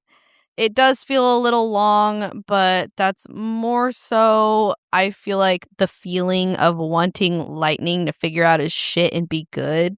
You know, like it takes him a minute, and I appreciate that more so than I want to like dock it, because character growth doesn't just happen overnight. For me personally, I can't wait to show this movie to Jordan and I's potential kids one day, because I feel like it's one of those that just really teaches you a great message. And overall, I just really have no gripes with it. Smalltown. How many were there? 200 laps? It was 200? Yes. Okay. I'm going to give it 195 laps out of 200 laps. This movie's a fucking banger. And honestly, I forgot that it was that good of a movie. Yeah. Like, I don't. So, like, you guys have a different relationship with like Disney movies, really. You know, you guys look at them in a different way than I do, because I look at them as Disney movies, you know. So I don't typically find myself being like, oh, I'm gonna get sucked in to this movie. I'm gonna watch it. But when you do, this is one of those ones where like I did end up getting like sucked into the movie, and I've seen it several times, you know what I mean? But like I had just forgot that like there was actual like depth in this movie. It wasn't just like cars driving fast and little funnies here and there, you know? Yeah. No, this shit was fire, dude. It's a good movie. I'm gonna give it I don't know how many there were, but let's just say 9.5 out of 10 bugs that Lightning had in his teeth. In that one scene. You're funny. That's good. Because I do legitimately feel like this is almost a flawless film in a lot of ways. And it just hits for me so deeply. It hits that real sweet spot for me, where it's not just fully nostalgia either. Because like I said, there's a period of time where I hated this, and then I came back around to it, watched it again, and was like, oh my God, this is magical. Yeah. Like, it makes me feel so many great emotions. Mhm. I think if I have to criticize it on a few things, I would say maybe it takes its time a little too much. Yeah. Areas a little bit. Even then, I feel like everything adds to the story. Right. And then it does feel like the story itself, as much as I want to compliment it, feels maybe slightly paint by numbers in some ways, like the big hot shot gets humbled by the small town. Like that's not necessarily fully creative, but the way they do it is well executed, and that's why I can't hold it against it. And then maybe they did make Lightning like a little too unlikable, so I could see the perspective from some people of like it's hard to like allow him to come around and like root for him, but I think the way they go about it is such an earnest effort, and he really actually does become likable because he's doing it. He grows a heart. Like it's not like he's just a heartless fucker. He just didn't ever get exposed to all this. He didn't even know Route 66 was like still a thing. Right. Or a thing at all. Or yeah, exactly. But like I remember when he was saying to Harv on the phone, like, did you know Route 66 is still here? And Harv doesn't give a flying fuck. But yeah, he called it Radiation Stinks. Yeah, Radiation Stinks. That little bitch. Yes. But other than that, like anything else that someone might criticize about it, like I know Mater is sometimes not very well loved, but I find him so charming and hilarious and lovable. Mm-hmm. And I'm really attached to Doc Hudson as a character. And maybe it has a lot more to do with also seeing Cars 3. Like if this was it, maybe I wouldn't have as much of an attachment to him. Right. But I do love what Doc Hudson represents for this film and this franchise, and how much of an impact that character leaves. And it's like it's in a different, like he's not fully mentor here, mentor role. And I think that's where this differs a little bit as well for those classic, like. Yeah, it took him a while to open up to it. Exactly. Hey, do you know who Jeremy Piven is? Yeah, he voiced Harv. Yeah. Harv. Yeah, okay. I mentioned that when you were in the bathroom. Oh, okay. Yeah. I was just thinking, you said something about Harvey. I'm like, his voice was familiar. I wonder if he was somebody too. And yes. Yeah, yes, he was. Mm-hmm. Also, fucking Richard Petty's wife was the actual voice of his wife in the movie. Way. Yeah. That's awesome. I did forget to mention that. Thank you, Smalltown, for saying that. Yeah. But I also feel like what's so cool about this film too for me is that it really feels like Lightning kind of figures all of this stuff out on his own in a way. Like he never needs to be slapped in the face with it. Yeah. Like Sally does kind of get on to him a bit, and like certain characters say things that really stick with him. But that's what makes it fucking great, is that it doesn't just like get said and he starts thinking about it. Like it really does stick with him deeply. Like it hits him deeply, and like every pivotal moment like that throughout the film shapes who he becomes by the end of it. Yeah, in such a phenomenal way. And for as like maybe paint by numbers as some critics might say the story is, like I think it's fine if you do something that's maybe like a story that's been told before, or like a type of story that's been told before, if you can do it in your own awesome, well-told way. That almost expands on it even more. Yes, exactly, because that's the whole thing. It's bigger than that. Yeah. Like there's so much here to take in, like I talked about in the story section. 100%. That make this such an incredible package altogether. Mm-hmm. Like it might genuinely be the best Pixar movie, because when you look, I would agree with that. When you look at some of my other favorites, like all the Toy Story movies, especially Toy Story 2, or like Monsters Inc., Finding Nemo, like I feel like a lot of those heavily relied on the adventure, and this one did what was within the message, and that like sometimes something more simple is more beautiful. Yeah. Sometimes taking your time can lead to more emotional satisfaction. 100%. And that's what this film represents, as it is. It's not just the message, it's the execution that hits so well. And like, I genuinely wish we had someone on here that could provide a different perspective of why they didn't like it, because it's really almost fucking impossible for me to critique it. Yeah. In any way. Straight And up. whenever I'm talking about films that, like, when we go back to like how much I loved Zootopia or how much I loved The Rookie, like, I want to find something not to like about this because I feel almost biased, but I just can't. It's that damn good. Let's get into my favorite segment here on the Disness, which I'm really curious what everyone's going to say. It's time for Pick of the Week. Kaylee, you want to kick us off? I mean, I feel like this is one of the ones we could potentially say at the same time, but I feel like you potentially could mess it up. No, I don't think I'm going to mess it up. I think I have one that I really want to say, but there's one that's like just above that. Yeah, exactly. And we were talking about on break how there's like three here. Yeah. And I think it's Sally, Doc Hudson, or 3, 2, 1, Mater. Thanks, Smalltown. What? It has to be Mater. Why'd you say thanks, Smalltown? Did you say Mater? Yeah. Oh. Yeah. I just didn't hear you. He said Mater. That's my bad. Jordan's loud. You're being sassy. You're loud. For no reason. That's on me. All right, I picked Mater because he was the first one to trust Lightning and give him a chance. He always treated him with respect and became his friend when Lightning had no one for real that treated him like a car. He was also super funny and had me audibly laughing throughout many parts of this movie. Also, Lightning would have lost the race and everything would have been sad if Mater had gotten to say goodbye. Yeah. So, that's my reasoning. Smalltown? It's fucking Mater. That's it. It's his best friend. Best friend. I think Kaylee put it perfectly. Like, there's little I can elaborate on there. Like, I think a big quality we look for is like loyalty. That consistently throughout the run of this segment since the beginning of the show, a big thing we take into account is loyalty. And I really like what you said about like he had his back from the beginning. And yeah, that was he trusted him. Naive.